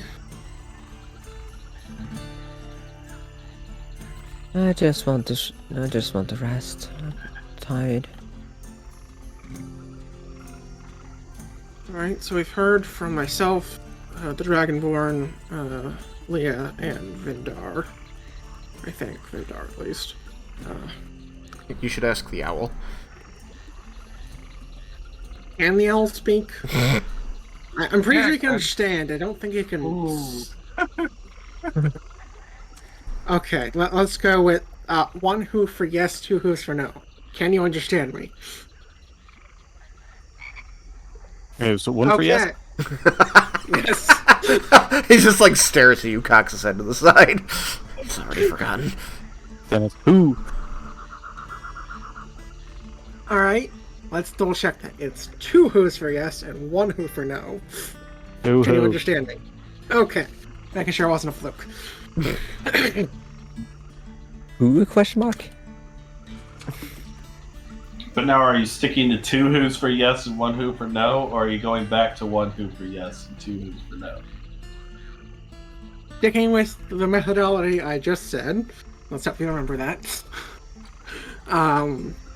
Do you want to try and find information out about the light, or just get some rest? Well, that's not a yes or no question. Let me restart that. Do you want to find out information about the light, yes or no? Who? Alright, that's a yes. So, what about you, Ramindus? I am just back. I don't know what's going on, but seeing you try and communicate with Jebel as an owl that way, I will say, if you wait 10 minutes, I can cast telepathic bond and we can know what he says. Well, as we are rather discussing how to best use our time, let me get Sam up to speed here. We're mostly discussing, do we want to A, find out things about the light, B, get some sleep. What light? The white and blue light we saw while either landing or falling with style, depending on who you were. Okay. It's to the southwest of our location, if you want to go try and find it in Tailspire. So, we were discussing whether we want to investigate it, just get some rest, or investigate it by talking to the villagers. The light does seem to be southwest and on the far side of the village from where you landed. I feel like speaking with people is the quickest way to get information. Are you cool with that, Jebel? How long has it been since Nalia said around 12 hours? Oh, actually, now would be the right time. I was hoping to get a short rest in first. Nope. Go ahead. So, you will actually have gotten the sending, like an hour ago. While you were still on the back of the dragon. Okay. That would have said, okay, hopefully you're at your destination. I'm ready when you are. So I would have said that we weren't there yet. I don't know if I had a clear idea of how much longer it would be, though. I mean, To be able to compare. what, Ronaryl would have been able to update you on what he thought it would take, and his estimates are pretty accurate. He knows his fly speeds and the distances. Okay, so I would have given her. You would have been able to say Ronaryl thinks about another hour. Okay. So I will. That'll be my response, basically. So yes. That one isn't doesn't feel totally necessary to mention, but I just want to, for continuity there, I want to let you know that she did contact you. It took you longer to get here because you had Ronaryl slow down, and so she does contact you now. Okay. I will say I'm going to begin the spell so that we may get the armor back with us if other people wish to speak with the villagers here and find things out.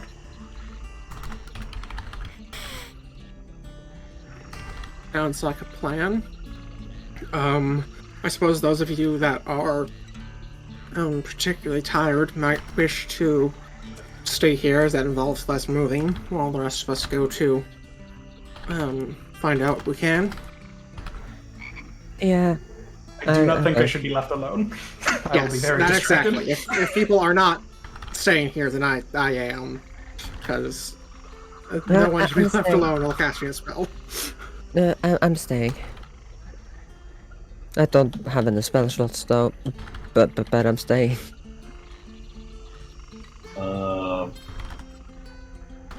Raiken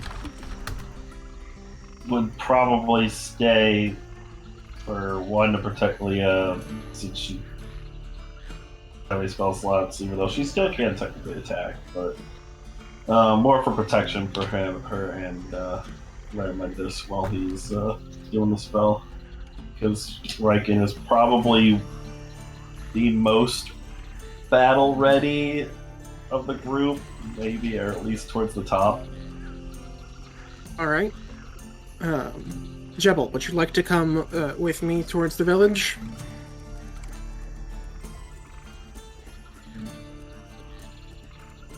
Are we still doing 2 for yes, or as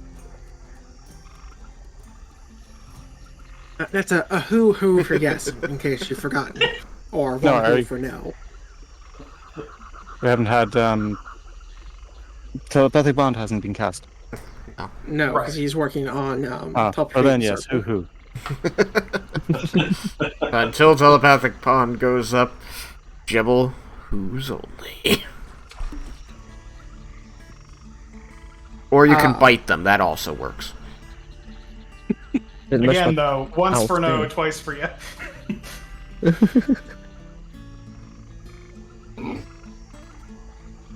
So my response to Alia's sending will be that I will begin casting the teleportation circle shortly. Vindar, are you staying? What are we doing? People are either staying to either rest or to rest/defend Lair while he casts teleportation circle, and I assume Hikaze is staying as it's his arm we're retrieving. So I would like it if you'd come with me, because otherwise it's just me and an owl. I will need the residuum. Oh, well, it's a good thing Raiken's staying there too. Yeah, I'll go with Cyrus. You can hand it to me and go on your way. We will be meeting up afterwards. He was wanting to stay for Leah. And I still need the residuum, because in case someone dies in that time frame, I need the residual.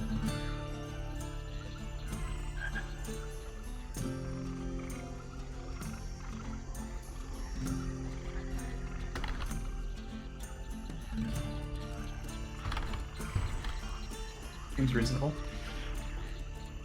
Alright. So, just to recap, Laramendis, Leah, and the Dragonborn are staying here. And myself, Jebel, and Vindar are heading to the village. Is that cool, everyone? Yeah. Mm-hmm. Alright. I will make sure to take a second before we head in to turn my scales to clear, whatever it is, make them much less noticeable, and pull in my wings, and if I can, mend my shirt. If not, oh well.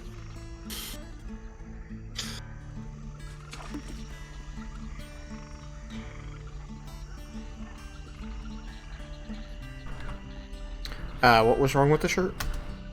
The wings. There's holes in it from wings. Oh, are you? Oh, you're going to mend it so those holes are gone. So it doesn't- Preferably. Well, I suppose they're just covered by the cloak, so I could just leave them.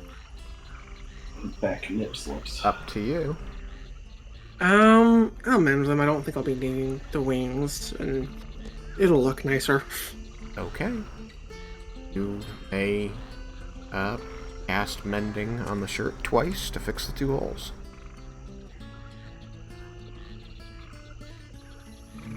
And then you're heading into town. That is the plan, yes. Okay, and Laramendis, Leah, and Raiken are staying to cast a spell. And you and Kaze. And Yukikaze. Okay. it's me, a human, and an owl. Walk into a bar.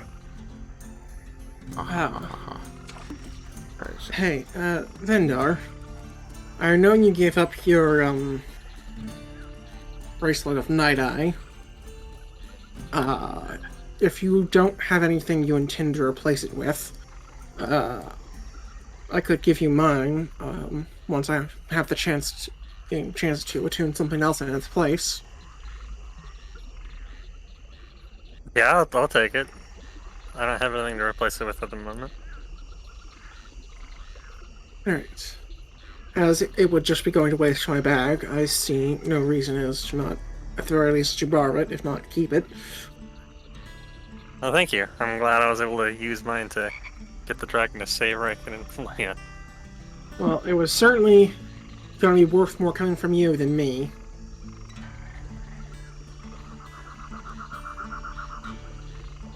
Okay. So, are you going to head toward the town, or are you going to head toward the group of people either to the south, southeast, or the group of people to the west? I'll ask Vindar what she prefers to do, while stating, I think we'd be better off going towards the village, as people who are working don't generally like being interrupted. Or they do, because they're lazy. You know, it's kind of hit or miss. These guys seem to be working very diligently. And Yeah, I they think have... going towards the village is a better idea. Alright, do you want to lead the way, or shall I?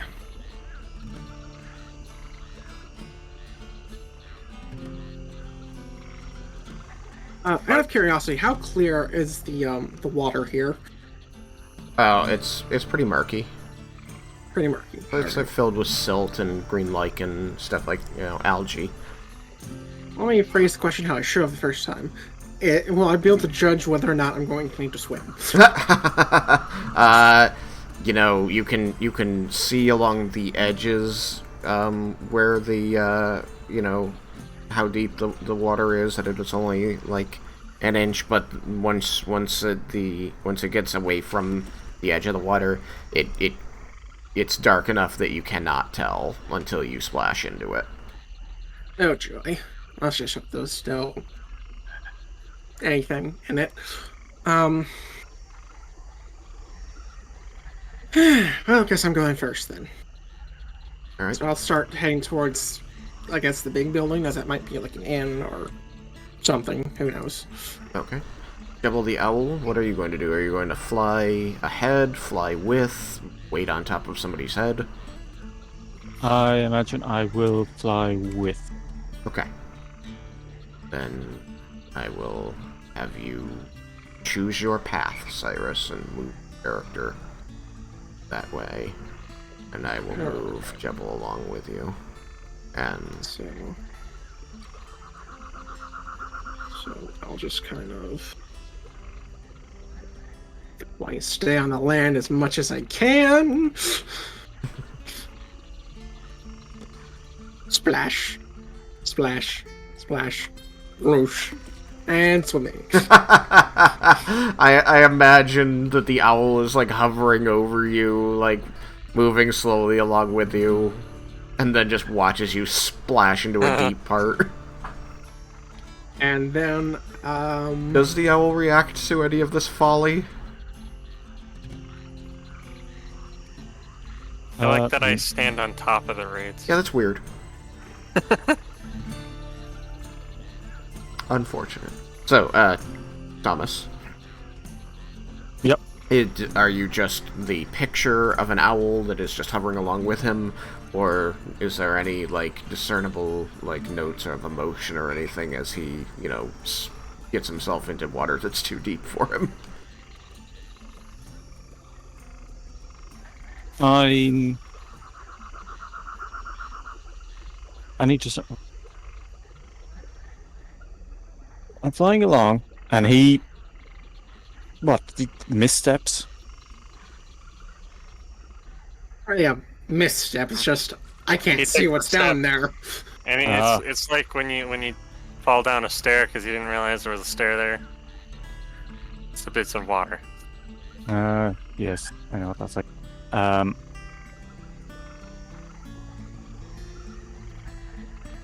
I'm going to keep moving. He'll be fine. Pendar will chuckle and make sure he doesn't actually drown.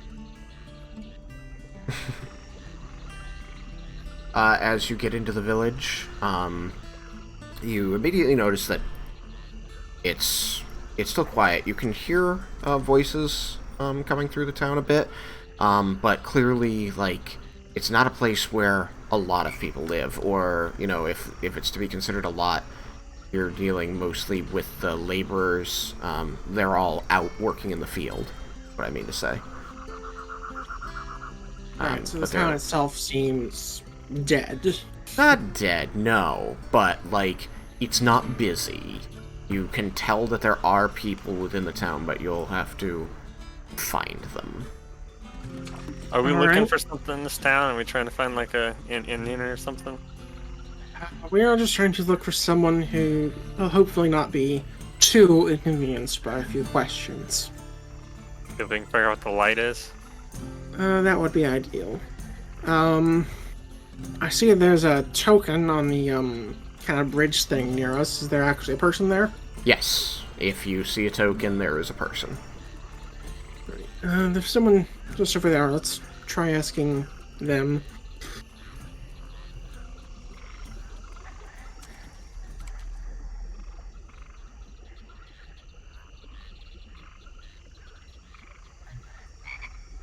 Hello. Do you have a moment to talk? What you see before you?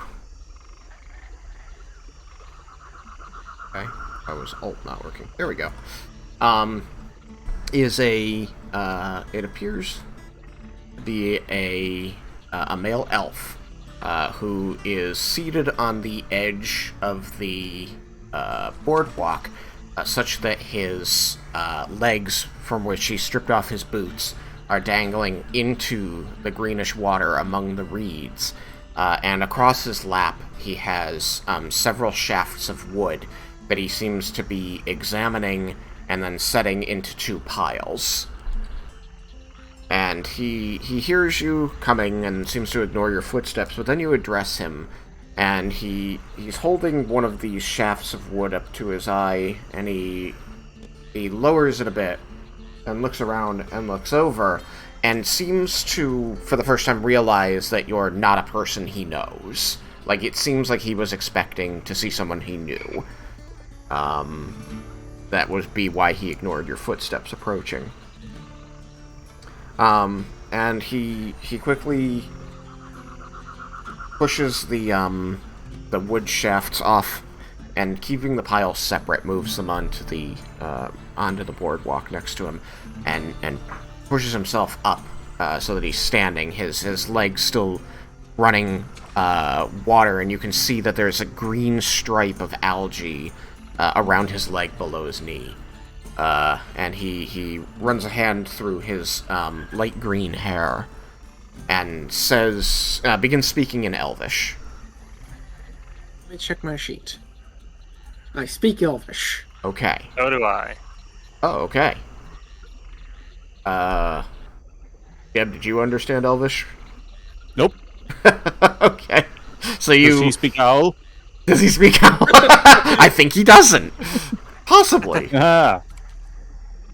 Okay. Well, in Elvish, he says, kind of surprised, "Well, we don't get visitors down here too often. Hello. I'm Effenwell. Who are you two? I am Cyrus, and this is my companion, Vendark. I'll respond in Elvish. And that owl there is Jebel. Oh, alright then. A companion of yours. Well, we don't usually, get, too many people, around here. What brings travelers such as yourselves, to Frostpillar Swamp? Sorry, they've told me they want me to call it Marsh instead. They say it sounds better to tourists. What brings you to Frostpillar Marsh? Mr. GM. So the Pillar of Light, which I am now starting to think may be the Frost Pillar, is that, like, how far off would you be able to see that from? I mean, would you at just night, stay probably a apart? ways, but during the day, it doesn't seem to be shedding enough light to create, you know, its own... it's not like a sun or anything. Alright. Well, that will make this next line sound reasonable enough then. Well, me and my companions here are traveling and are somewhat new to the area, and saw a strange light and decided to see what all it might be about. And based on the name of this place, I would take it that that is the, Frost Pillar you mentioned? He nods and says, yes, the Frost Pillar for which the march gets its name is located to the southwest of here. I wouldn't recommend going to visit it. It's kind of a sacred place for our people. I see. Trying to sound kind of, down at that. Is that... Which one is he? Is he the one at the north of the screen? Yes, he's the one at the north of the screen. The And one what's with that the behind bow him? down. What? What's behind him? Is that a building? Yeah, Yes, it's like a small Like a hut. hovel. I'm going to fly up onto the... land on the roof. Just gonna, like... have a look around from up there.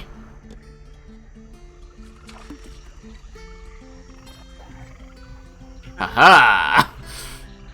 Tell him. So, from up on the hut, you can see the lay of the land a little bit better. You can see easily that there are at least the 1, 2, 3, 4, 5, 6, 7 buildings in your immediate vicinity. From here, you can't really get a sense of the frost pillar that he talked about, but this does put you very close to where those farmers were working. And from up here, you can easily see that there are 5 people working diligently to scoop out water and tend to the crops here. You notice that they do so wordlessly, and that they all resemble bloated corpses.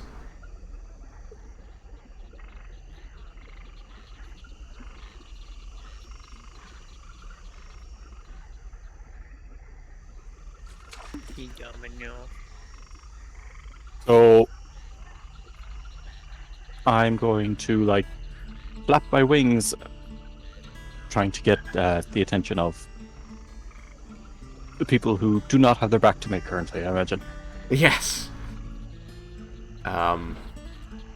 He all flew up on top of the roof, looked around, and then began flapping its wings wildly.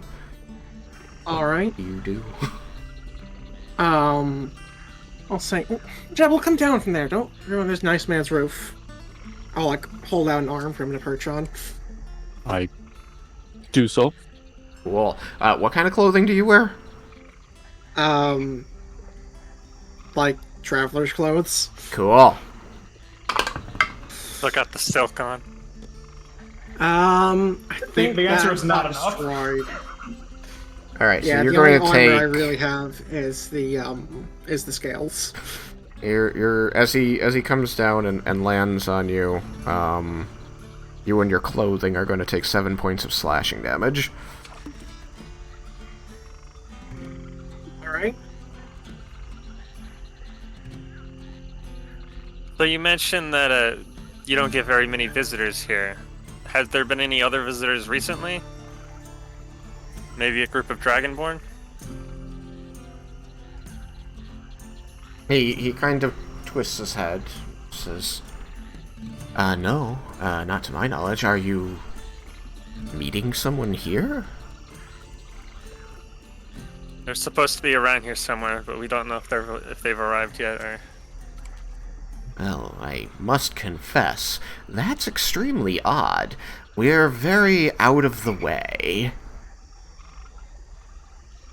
Purposely We didn't so. even know there was a village here.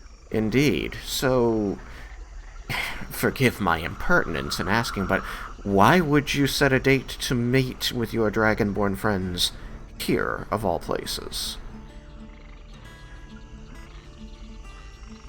I mean, It's, your friend just told me that you were drawn here by the light of the frost pillar. well, drawn to the village. But you're now telling me that you planned to be here. These are counter to one another. We came to the swamp not knowing there was a village or a frost pillar. We came to the village to see what was up with the frost pillar. Tristan, since I looks like I might need to try and do something to salvage this. I'm somewhat from this area. Are there any legends or things that might relate to this area of the swamp to be something we might feasibly be looking for? You're somewhat from this area? Are you is from, this- Shirkawa? You're from Shirkawa.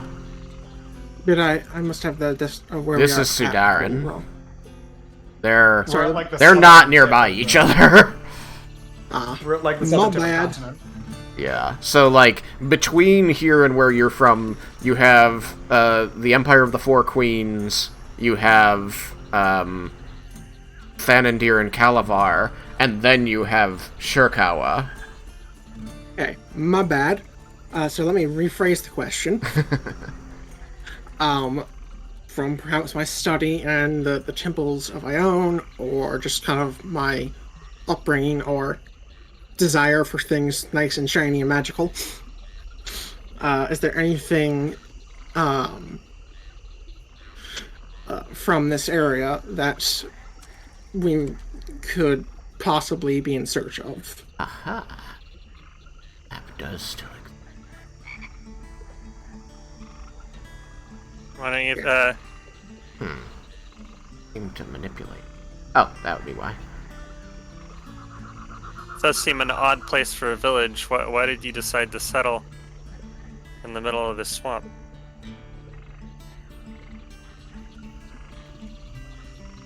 Because it is fertile. Alright, so I have put the map temporarily up on the screen, just so that you can quickly see. Sudaren is the entire southern end of the continent, and then you have Empire of the Four Queens, Tarlos, and Kalavar, and then Shirkawa up north of that. My bad. They both the start with an furthest S, south and we've they ever sound somewhat similar because they both have lots of water between, land masses in their, general areas. One is a land broken up by rivers, and this one is a marsh, a large swampy marsh. But yes, I My understand. I understand. In any event, that is yes. You are not from here. Are you? All of Sudaren is a marsh? Pretty much, yeah. That is huge. That's bigger than the It's desert. huge. It's old marsh. a subtropical area, and large swaths of it are marshland. Wow. Yeah. It's most of the areas were broken up politically because of their geology. So places that are geographically similar just became this area because it's easy to see a line where this place ends and the next one begins. Usually there were mountain ranges. In any event, this guy, You wanted to know if you knew some piece of information that would help you smooth this over, is what you said, I think. I'm ideally looking for, like, the story I have in my head is that we've come to this area of insert name here. Sorry. Sudaren, this area of Sudaren, in search of some, like, relic story. You know, something that's, you know, well enough known that he may have heard of it, but kind of located loosely enough that it might be from around here and we could possibly be meeting another adventuring group, is what I'm going to try and spin the Dragonborn off as. Okay, so roll either Arcana or History. Okay, I think I'm better at Arcana. Let me check my sheet. Is there a I'm saying reason it we're better. trying to hide our actual purpose for this guy?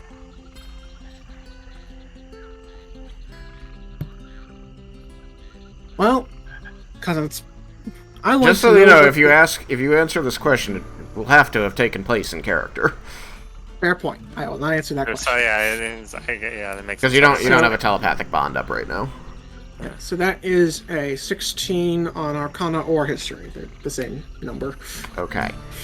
You do know that it is somewhere in this area, somewhere in Sudaren, potentially nearby to here, that there's supposed to be a crossover to the Feywild, known as Perpendicularity. Alright, then... to try and... you know... make things a little less counter, I would say... Well, we were heading for this area, in general, but came to this particular spot in due to the strange light we saw, as we were hoping to meet some other adventurers such as ourselves. You do see his face kind of like he turns to a frown when you say that. Yes, I know, not particularly kindly looked upon. Well, we're not trying to cause any trouble here, but we were looking for the entrance to the Feywild, which is said to be roughly around here, and hoping to meet these allies of ours at it. And strange lights, middle of a swamp, it seemed like it could be reasonable. Mm-hmm. His brow pinches, and he looks at you a little bit. You're not sure if it's apologetic or just generally, or if it's a little bit of confusion and skepticism. But he looks at you almost sadly. He says, where exactly did you get the information about the entrance to the Feywild?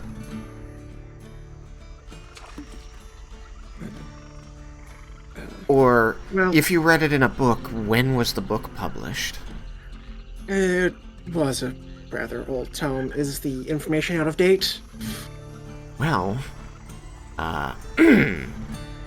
the perpendicularity, as we refer to it, somebody's transmitting their background. The perpendicularity, as we call it, was rather forcefully shut about 70 years ago. 70 years. What shut it? The Fae. Ah. The Fae and the elves that live in the Feywild there, collectively, closed it because its guardian had betrayed them, allowed a fiend to conduct some very illicit business through the portal, and then vanished.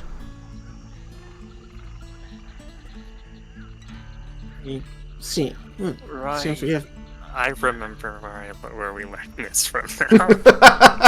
Yeah, I knew that ahead of time, but I was still hoping this was enough that I could bullcrap it. I see. Well, it seems we have made the, trip for naught. Well, then as the, frost pillar is off limits, and the perpendicularity, as you called it, closed, I suppose we should be on our way then. Well, it sounds like your friends are still going to show up here. Who are they? Like, that's important information to me in the village. How many are they? Are they also seeking to pass the perpendicularity? I'm not certain if they were looking to pass it, but it was our decided upon meeting point. As they seem to know more about it than us, perhaps it was some sort of cruel trick, I know not, but... They knew more about it than you, but they weren't aware that it was closed. Perhaps they did. I've not really met them before. But we have a way to get in contact with them, so I'll make sure they don't head this direction.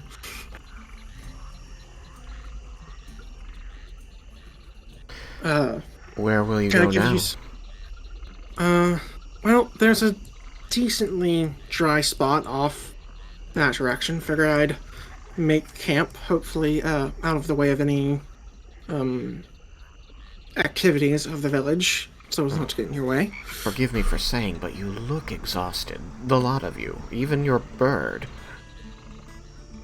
Well, it's been a long day, and as you can see, for someone of my stature, not a particularly dry one either. Sir, the day has only just begun. You lead me to believe that you've been traveling through the night to get here. That would be the case, yes. That's why we could see the pillar. I am amazed. The woods around here are laden with traps by our hunters. I am glad that you weren't hurt. I'm quite observant. He looks you up and down. In the dark. As a human. I have this magic item that allows me to see in the dark. You hold up a bare wrist.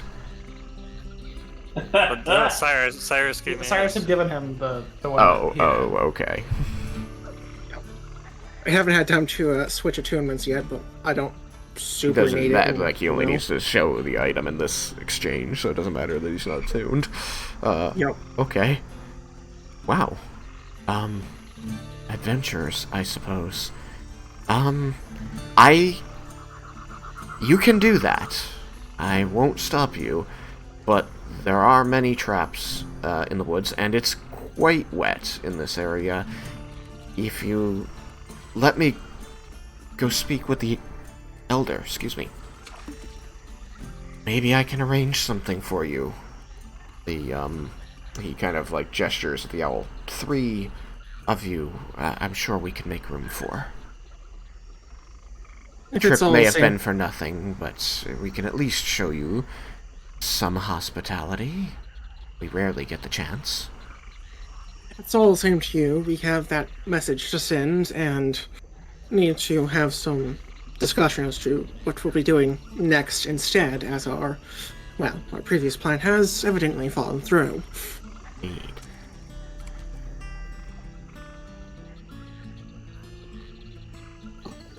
Very well, then. Be about your business, I suppose. It was nice of you to visit us here in the marsh. Could I give you some coin for your time, as I see you were in the middle of something? He actually narrows his eyes as you make this offer. Says, I am generally not in the business of charging for talking to people. But if you are offering it, I'm sure I can find a place to spend it. I will offer him 5 gold pieces. Holds out his hand as you drop them in.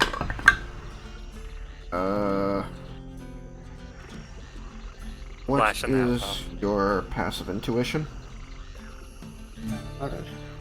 Passive intuition. Passive insight? Yeah, that. 9. 9. Okay.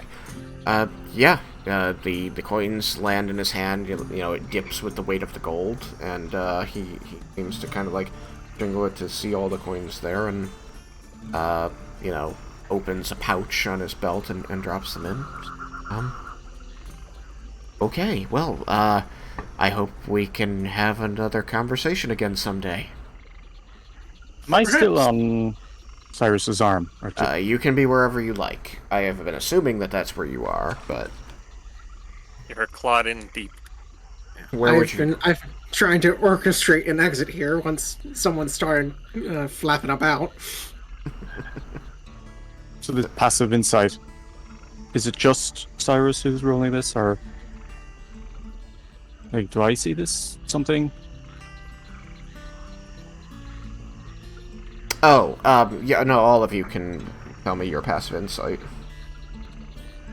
Mine's 14. 14, okay. You don't notice anything in particular.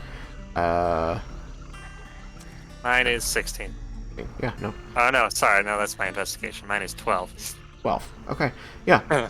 No, he seems a little surprised that he's being paid for a conversation, but he's not saying no to the money.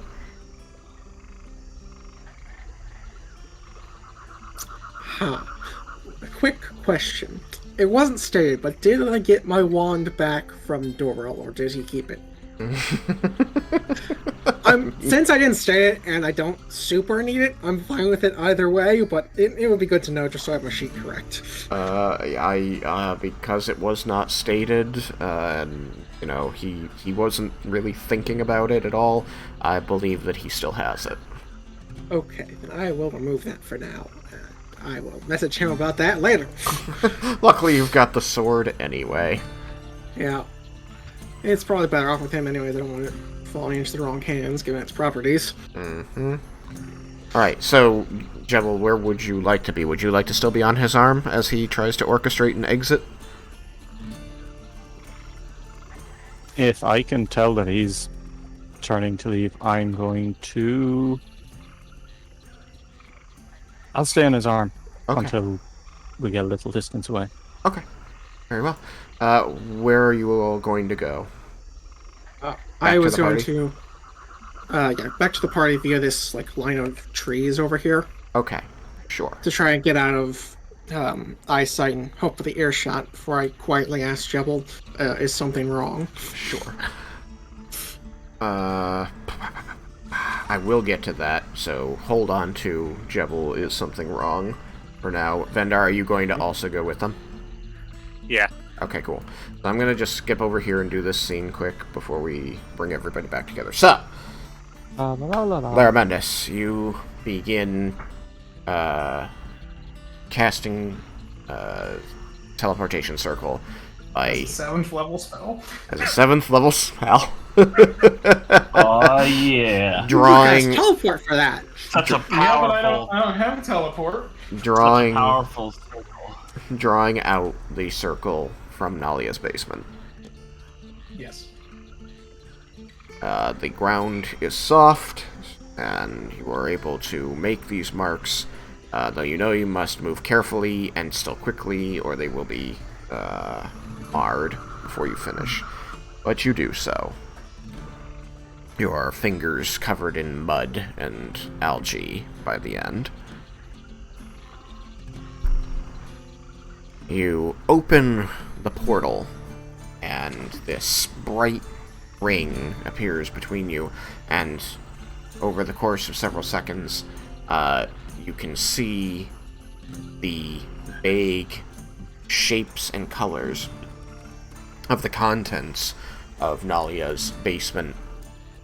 On the other side, the boxes, the furniture. And after a moment, once it's resolved into the strongest clarity it gets to, which is vague and blurry, a shadow appears in the center, and Nalia steps through, carrying this large stack of armor plates, folded up and arranged as best she can. You can see that they're tied in several places so that they don't just all clatter off the pile. And she steps through, lurching heavily on her foot, especially as it sinks, her... I do try and, catch her and make that easier, because I don't think she was expecting a swamp. No, her elevated heel sinking into the soft ground of the marsh. She cries out as she begins to lose her balance. You move forward and catch her, and she heaves the armor over at you, and you are now sharing the burden with her. It is quite heavy, as I believe plate armor is about 50 pounds. But you help her set it on the ground, and as she finally, stops holding this burden, she breathes heavily and sighs and looks at you with her light green eyes, which suddenly turn gold, and she reaches out, throwing an arm around your neck and pulling you toward her.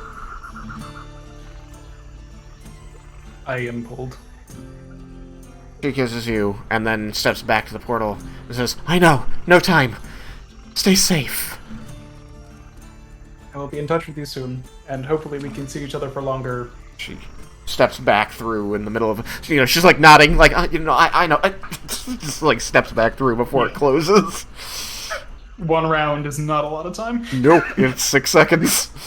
That's why she tried to use something that would convey meaning without words.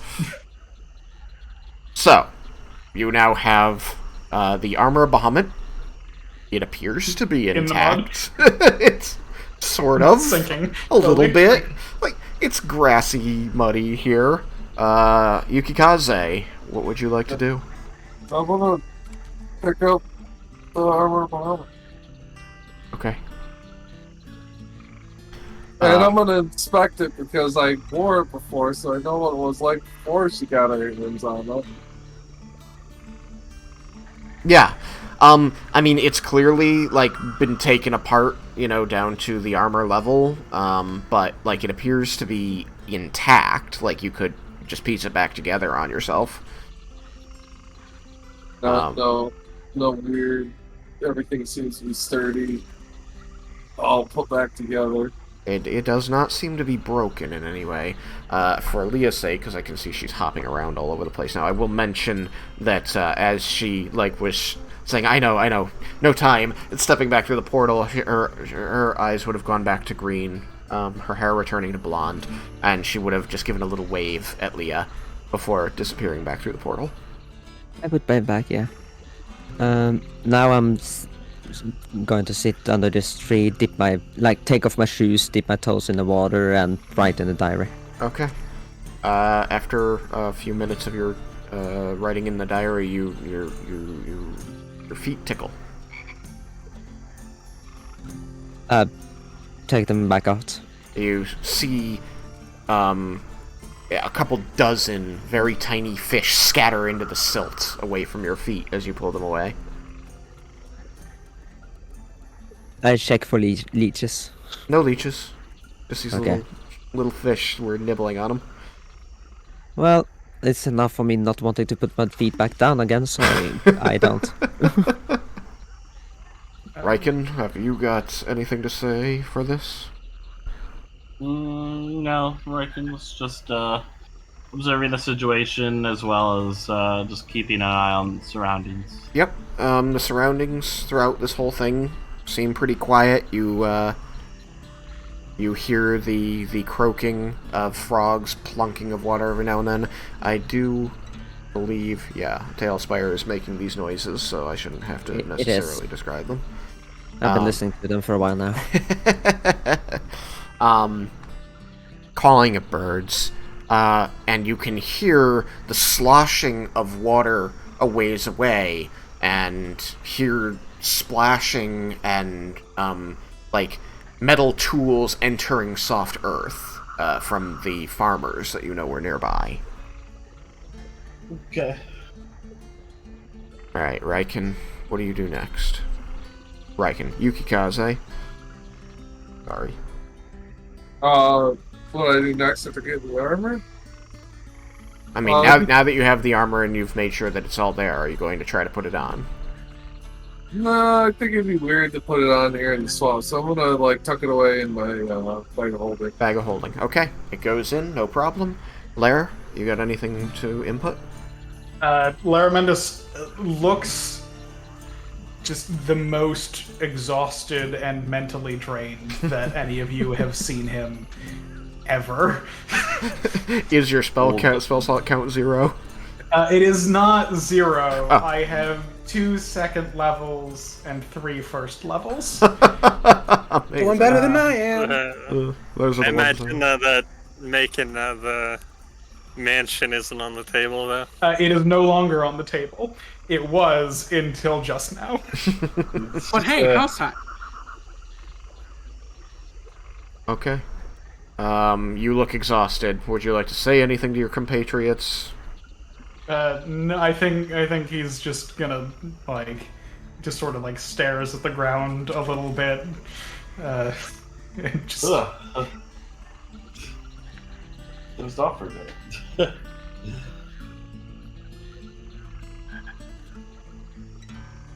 Okay. Then I will jump back to you guys as you are making your way away, as you had asked. You do get to a place that you believe you're out of eyeshot, and at least if you talk quietly, you don't believe that he'd be able to hear you. So you had asked a question, Cyrus? Yes, is something wrong, Jebel? You get hoo-hoo. It's something I should try asking yes or no questions for? Who? Alright then, let's get you back to Lyraminus. What's your passive perception, Vendar? I think it's 27. Okay. You are very quickly aware that you're being followed. I'll whisper over. Someone's following us.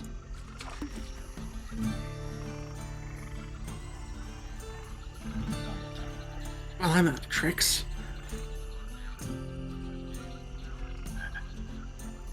What are you gonna do as you realize that someone is following you? They seem to be shadowing you at a distance. Not like sneaking up to attack, but shadowing you. Around. Can I help you? You hear nothing. With 19, do I notice anything? With a 19? Yes, actually. You did also hear somebody seeming to follow you.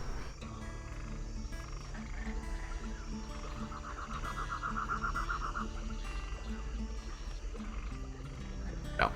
Toss him in the water. My bad. So, you ask, can I help you? No one answers. Are you going to press the issue, Vendar? Do I know exactly where he is? You feel pretty confident, yeah. I'm going to hoot at Vendar and then shake my head. And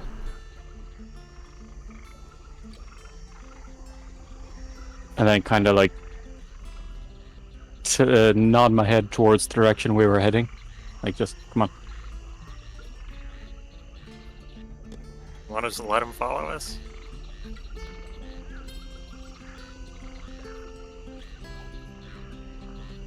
Yes.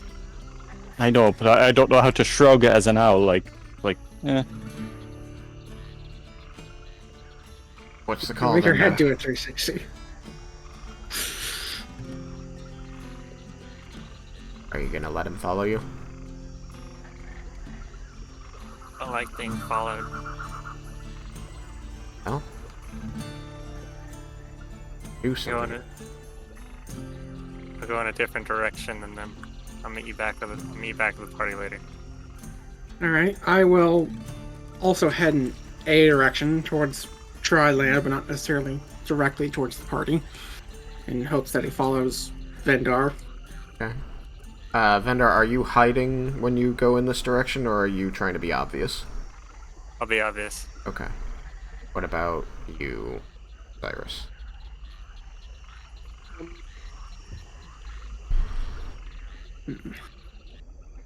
I could try and hide. It probably wouldn't be difficult once I ended up having to start, or once I got to the other side of the bank, because them trying to follow me through water isn't going to be particularly easy to do quietly.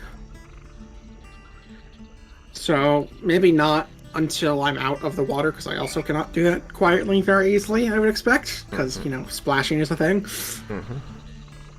So I'd probably wait till I got to, like, over in He's gotta this fly. group of trees or something. Fly over the water.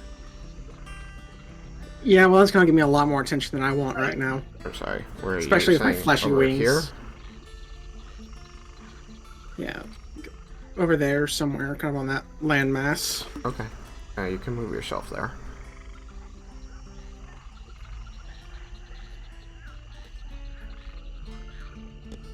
Jebel, who are you going to follow?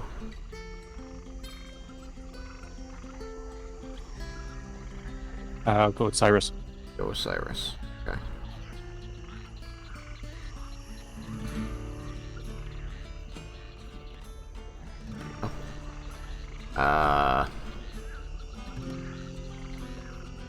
Vendar, you do get a good look at the elf you spoke with earlier. Following Cyrus through the water, you can see that he is very carefully moving, such that he is... If you didn't know that he was following, it would have been... He made a pretty good job of not making a lot of noise or motion in the water that gave him away. I'll stand on the bank and just stare at him. Okay. He seems entirely focused on following Cyrus. Alright, Alright, I'll start following him now. once I get to the other side of the bank, I'm gonna try and, like, duck between some trees. So I'm hopefully breaking line of sight. Mm-hmm. Okay. And You attempt to may hide. roll hide. You may continue to advance, Vendar. I got a 27 for my hide. You got a 27 to hide, so now you're trying to Yeah. hide? But I'm trying to stealthily follow him. Oh, okay. I got an 18. Eh. Which isn't terrible, but it's not terrific.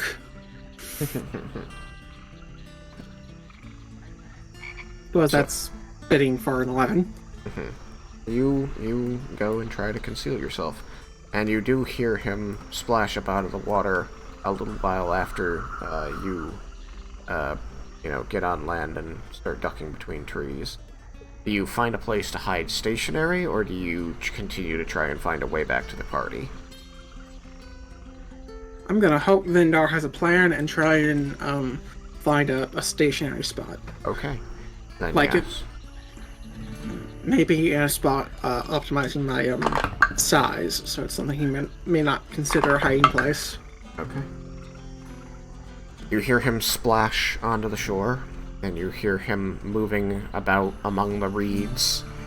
You hear him that there's large gaps in his stride, that he seems to stop and wait and then move again. And after after a minute or two, you realize that he seems to be taking the exact path you did after you got out of the river. Oh, that's unsettling. Vendar, you see him maneuvering about after he gets to shore, moving around the trees. You see him stop and duck down and examine the ground very closely, and kind of see him look up and around, go trying to judge where the next place to go is, and then moving and checking that spot. What do you do? Can I try to cause a distraction? You may. What are you going to do? I'll go over to the reeds over here, and I'll make a loud splash. Hopefully he can't see me, but try to All right. attention by noise. Alright. You make a loud splash. From where you are, you can't really see exactly what's going on with him, but you can kind of get an idea of his figure out there. You see that he kind of stands up and seems to look in your direction. You feel pretty confident that he can't see you, though. And he seems to, crouch back down a moment, then stand up again. And then he takes another step away. And then you hear him say, loudly, in Elvish, I find it interesting that you're trying to trick me.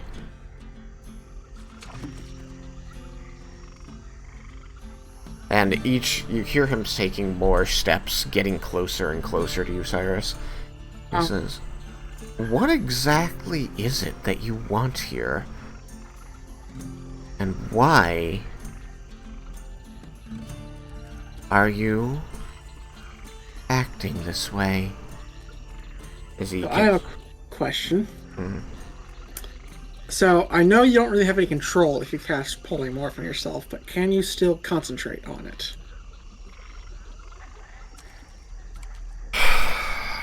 Because my idea is that I just polymorph myself into some sort of nearby critter.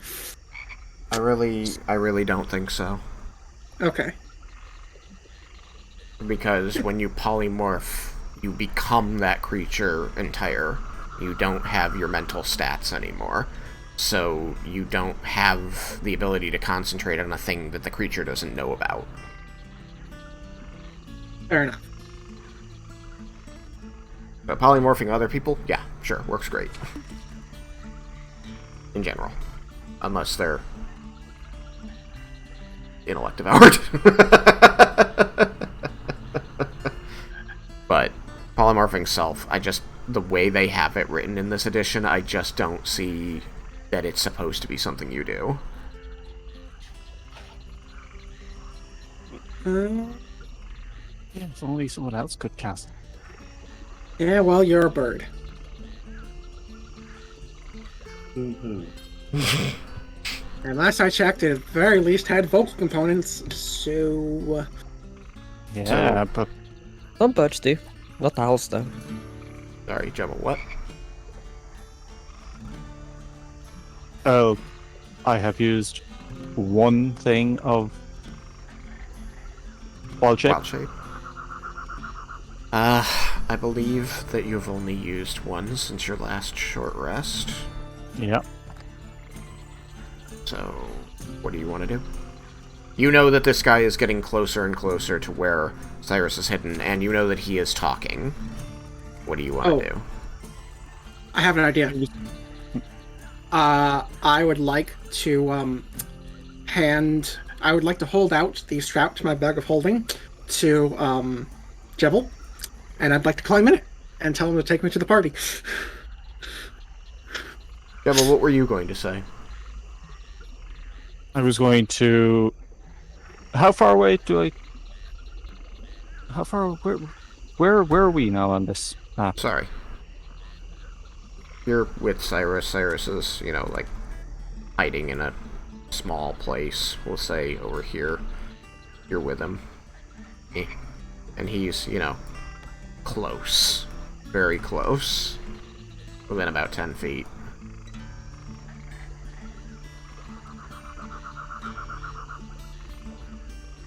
Yeah, because I think carrying the bag of holding, I don't know if with 3 whole strength.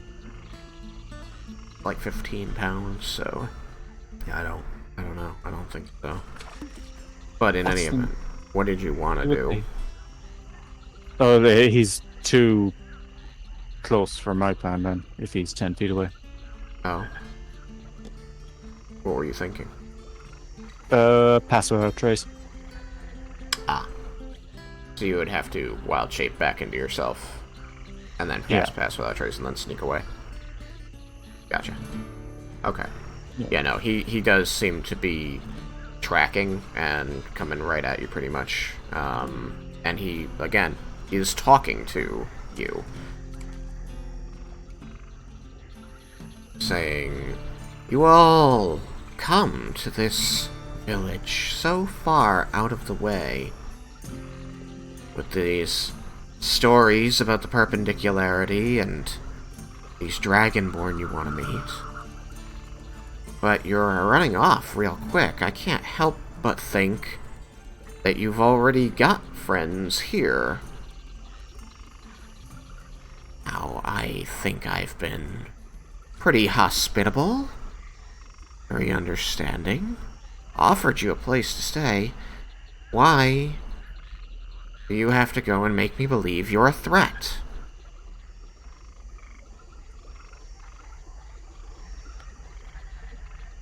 So does Jebel not try and take the bag as I held it out to him? I am trying to find the carrying thing for strength. I don't know how to find that in the. It's strength times 10, but I don't know if an owl can fly carrying 30 pounds.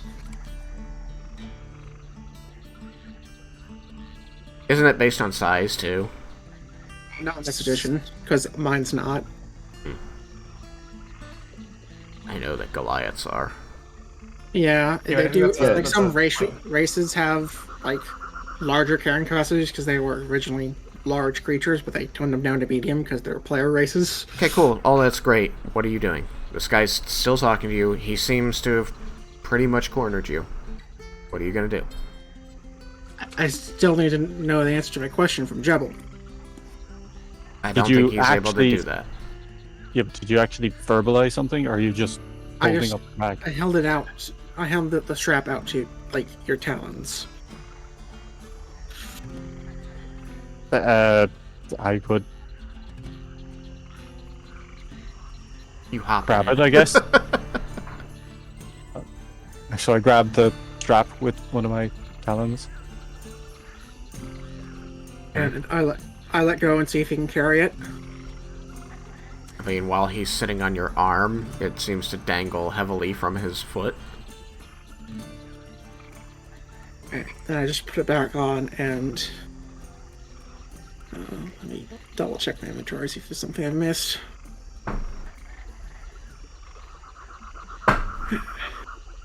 I mean, I'm assuming with the way you phrased it, there's not a way for me to try and slip out of here. Has pretty much got you cornered.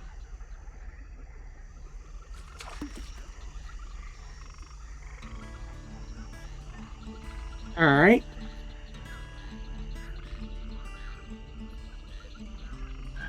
Then I'll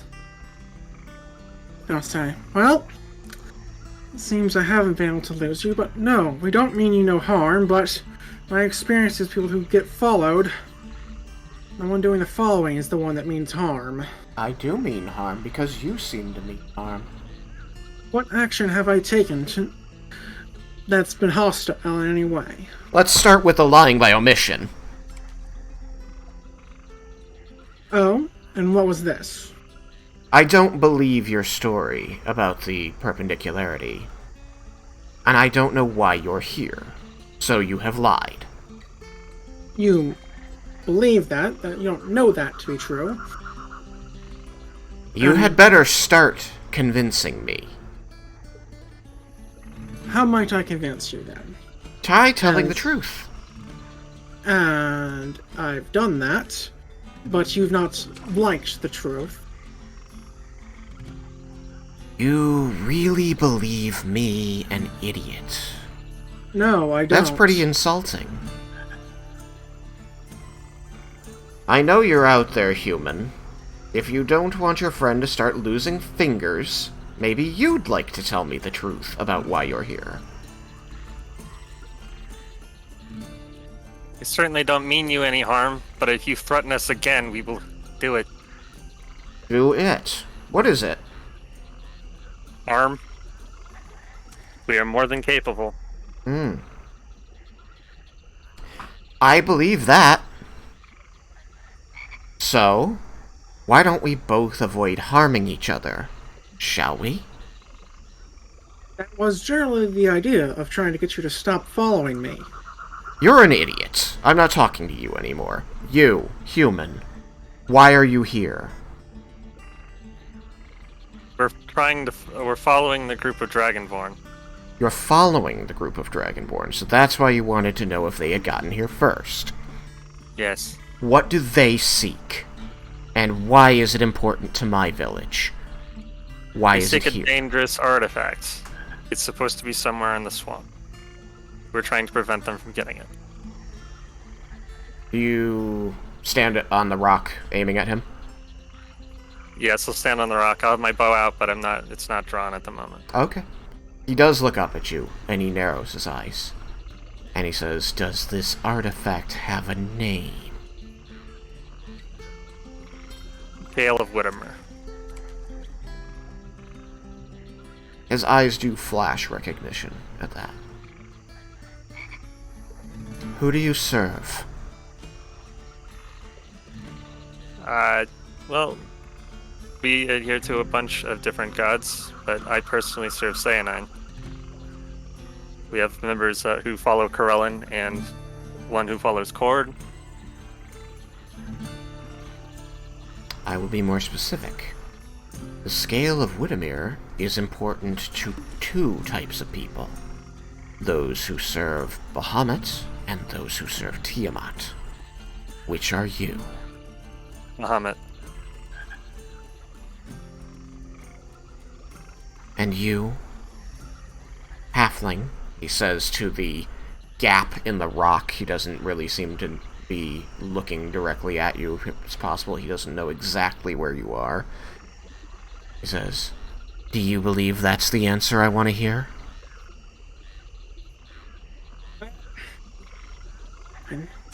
I will give you the truth this time. While my interests are not... While I do not directly serve Bahamut, my interests are aligned with his more than Tiamat's.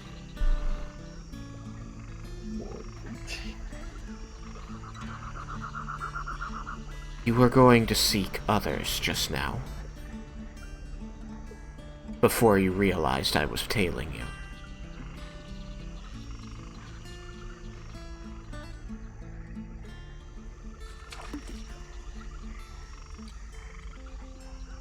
Yes, we were.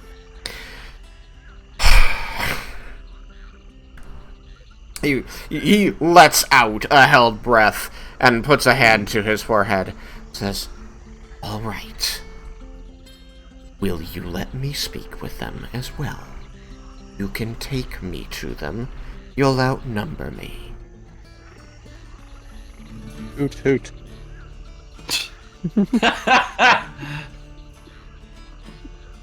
I'm White going to Hill. assume 2 Really hoots too for bad yes. I don't remember. Wait, who doesn't remember what?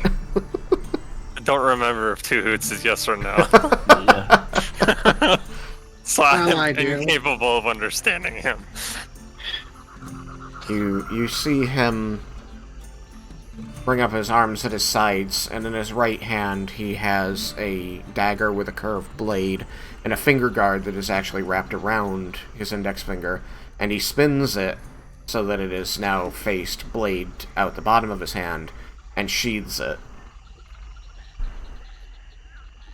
Very well. I do apologize for the deception, but a great many people have tried to kill me. I try to cut down on those numbers. Admittedly, poorly. Our trust has often been badly placed. So we don't give it out so freely. You should not. But understand that I cannot give out my trust freely either. Now that we have a, understanding, right this way. And I'll start heading directly back towards the group. Okay. You as well, Vendar? Yeah, I'll follow behind him now. Okay. So, you sandwich him and head back to the group. So, group. Oh, whoops, Once I I need to grab can- Jeb. Sorry, Jebel. I didn't mean to leave you Once- behind. Once I can see them, I'll say, we have some company. Before you show up, Leah has dozed off next to the tree. Yeah. Hearing them your in the voice will mud. make her quickly jump up and be like, "What the? Nearly dropping a book in the water. Laramandus is gonna look at you guys, then just look in the direction you went, and then look back. Yeah.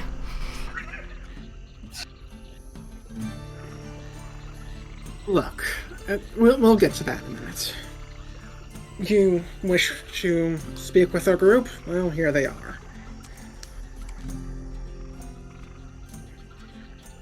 He looks over you, and then speaks in Elven. He has, by the way, only been using Elven. I can speak a lot. Okay. I assume that Laramindus can speak Elven. Well, you know what you say when you assume. You might be right. Greetings, travelers. I am Athendwil. And I have had a small chance to speak with the ones you sent to my village. It seems you are looking for the Frost Pillar. I'll ask you back. Are we looking for the Frost Pillar? Based on the fact he knows what we're really looking for, and he just called it that, I'd go with yes. I assume that is then the Scale of Whitamyr. You guys communicate. Oh, so you guys told them what we're here for? Ultimately, yes, we did. Ultimately, they did. I want to know, without the three of you, he says, eyeing Gibble, the owl, sharply, saying anything. Whom do you wish to retrieve the scale for? Keep my mouth shut and do my best not to twitch. Raiken's is gonna be like, I have no idea what he's saying. I just know he hasn't called any of us a bitch yet. We are more not trying to retrieve it, more than stop its use. Well, actually, we do need to seal. There are people coming here to use it to wake up Whitamyr. We are here to prevent them from doing that, as the others have already risen, and a fifth would be bad news. Okay. Elisa, everything's going on in Elvish. You Yeah. have Yeah, had... I was about to respond accordingly. Okay, go for it.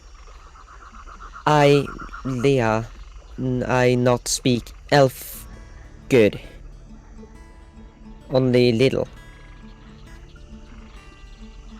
He's, going to take in all of you, speaking in approximate turn. And he's, he's going to be pointing a finger, toward Yukikaze, as Laramindus says his thing, at which point you do see him pale somewhat, and his eyes go wide. And then Leah speaks. He says... He seems taken aback at first, like he was not expecting that at all. And he says... He turns to Laramindus and says, I wish to discuss that in depth in a moment. And to Yukikaze, he says, were it not for other pieces of information, I would ask you why you did not think it's safe enough here already. We will discuss this in a moment. And he's going to move, after saying those two things, closer to Leah. And he's going to kneel down before her, and he's looking into your eyes and over your features. And he says in common... She's stepping back a little as she does this, holding her book close to her chest and nearly losing balance. I was gonna say, you're stepping back and almost put her in the water. Yeah, so like she's starting to step back, but kind of like starting to lose her balance next to the water. Yeah, as she starts to lose her balance, he's gonna reach out a hand, just grasp her shoulder, very, very gently, just not enough to pull her toward him, but enough to keep her from falling. I just say that while he's got his back to us, I'm just popping onto the ground and turning back into a gnome. Okay, you can do that. He's going to say in common, my name is Athendwil. I don't speak common.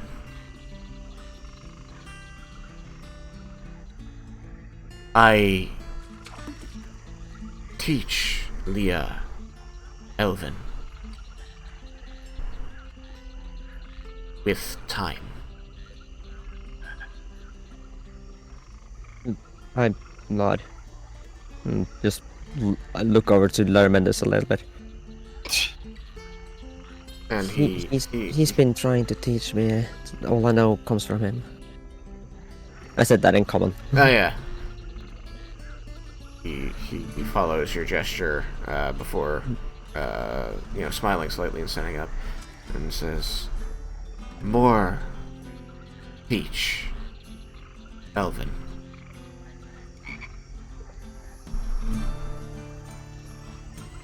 And then he switches back into Elvin as he steps away, seeing this gnome for the first time.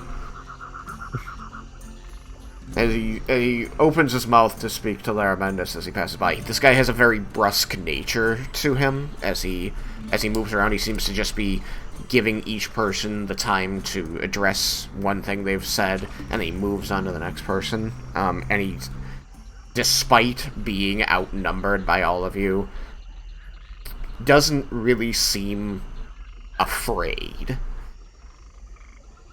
of you. And he opens his mouth to speak to Laramendes, and then catches sight of the gnome. And he looks around. You see him kind of twist and look around, and he looks up into the trees before he looks back at the gnome, and you see him just sort of like lightly close his eyes and shrug his shoulders. I just kind of like tap myself on the chest and go, "Druid." In common. Yeah. Because I don't speak Elvish. I haven't a clue what he's been saying. I wasn't understood a word since the beginning. I'd have to translate that. But He seems to understand the word druid.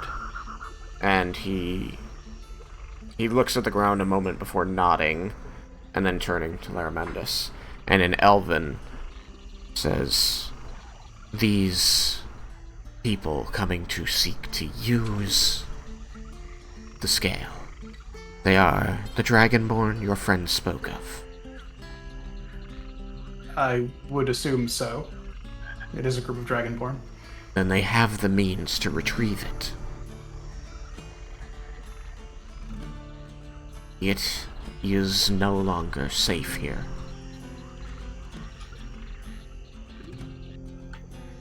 How would you know that they have the means if they're seeking it? He seems to look confused at you before turning and gesturing at your two Dragonborn and says, "Is that not why you brought them?" Interesting. That was not the intent. We have all been traveling together anyway. But I am glad that means that we have the means. I think your eidetic memory kicks in here, Sam. Oh, okay. Because I know that other members of the group had spoken to, I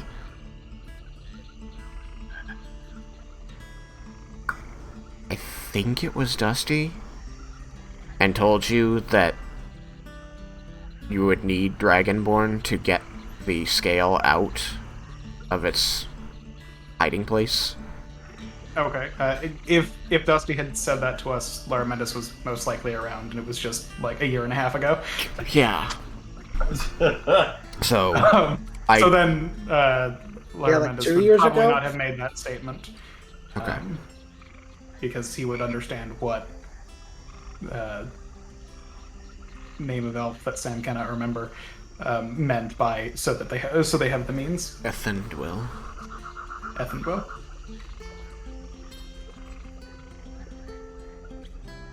So he says, so they have the means, and I will respond, and I imagine that they know that. He nods gravely.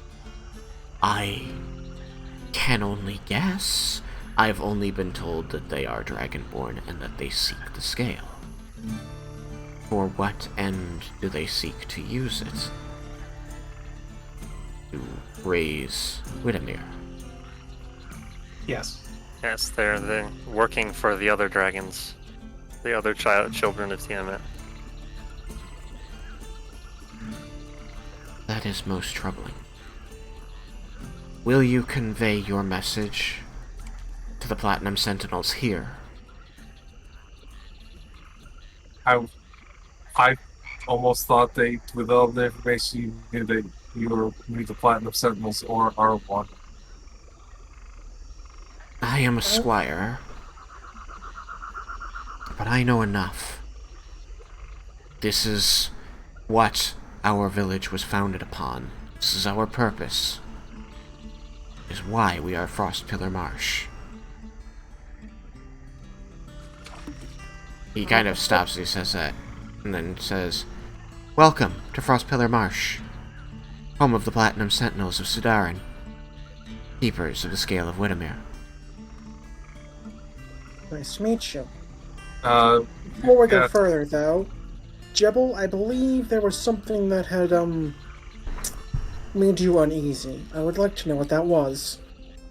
Oh, the undead. The what now? Before he says that, Lorelei flies up from one of Leah's pouches and sits on her shoulder. And Leah whispers to her, "He's cute." I'm just saying that out loud in case Raiken hears it. I mean, Raiken could roll to see if he hears it. I mean, you're all of what, 5 feet away? Yeah, but Raiken's like really intent on hearing it if he hears bitch and Elven. He knows the one word and he's very ready to attack if he hears He it. doesn't know the word. He does. He was, No, he thinks he Claire does. Bendis told him, and that's what it is. But yeah, no one has said it. So yeah, I think Jebel had just said the undead, and I think Cyrus just said the what now, or something along those lines. Yes. Exactly that. Ethenwell... That would have been in common. Yes, I know. Ethenwell looks around and says, "What are they talking about?" There are undead. You see his pallor kind of gray again. He says, there are. Why?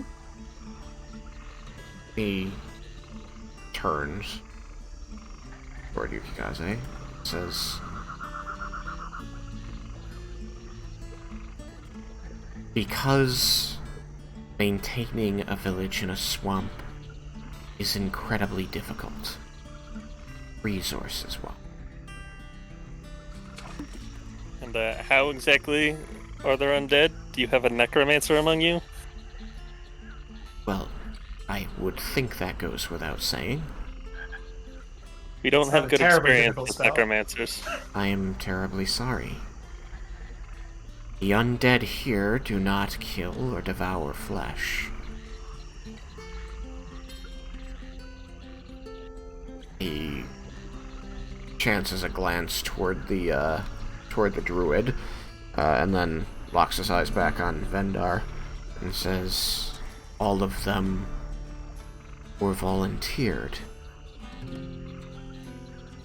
Volunteers." I was gonna say they were volunteered or they were volunteers. Those are very different things. I'm sorry, when I phrased the sentence originally, I was talking about the bodies. The bodies were volunteered by their previous inhabitants. Okay. I would like to roll insight. I'm probably gonna do poorly, but I still feel I need to try. Okay. Well, he didn't do hot either. I think I'm just gonna stick I'll with roll too. passive insight. All right. Just- I want to place their bets on who did better, me or him. I bet on Cyrus. I bet on Cyrus. 1. Ooh, bad bet. I was right. Okay, nope. I he got a whole did. 10. He did better.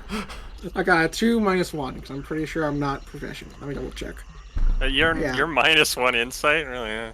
Yeah, that yield 8 wisdom. It I'm actually Not great. +2 insight. Passive insight of 15. Also, I don't think I've ever rolled well on insight. All of you... My passive is actually it's 12. All of you feel that he believes what he is saying to you.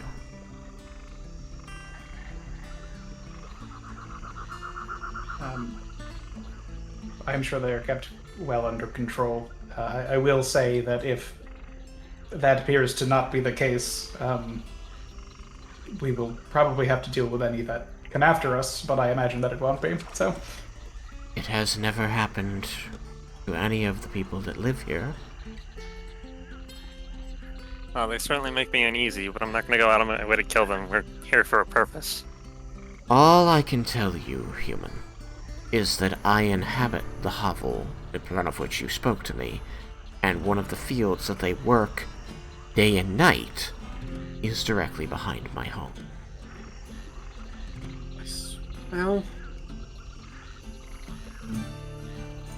Well, you do seem trustworthy now that we've gone to a better understanding.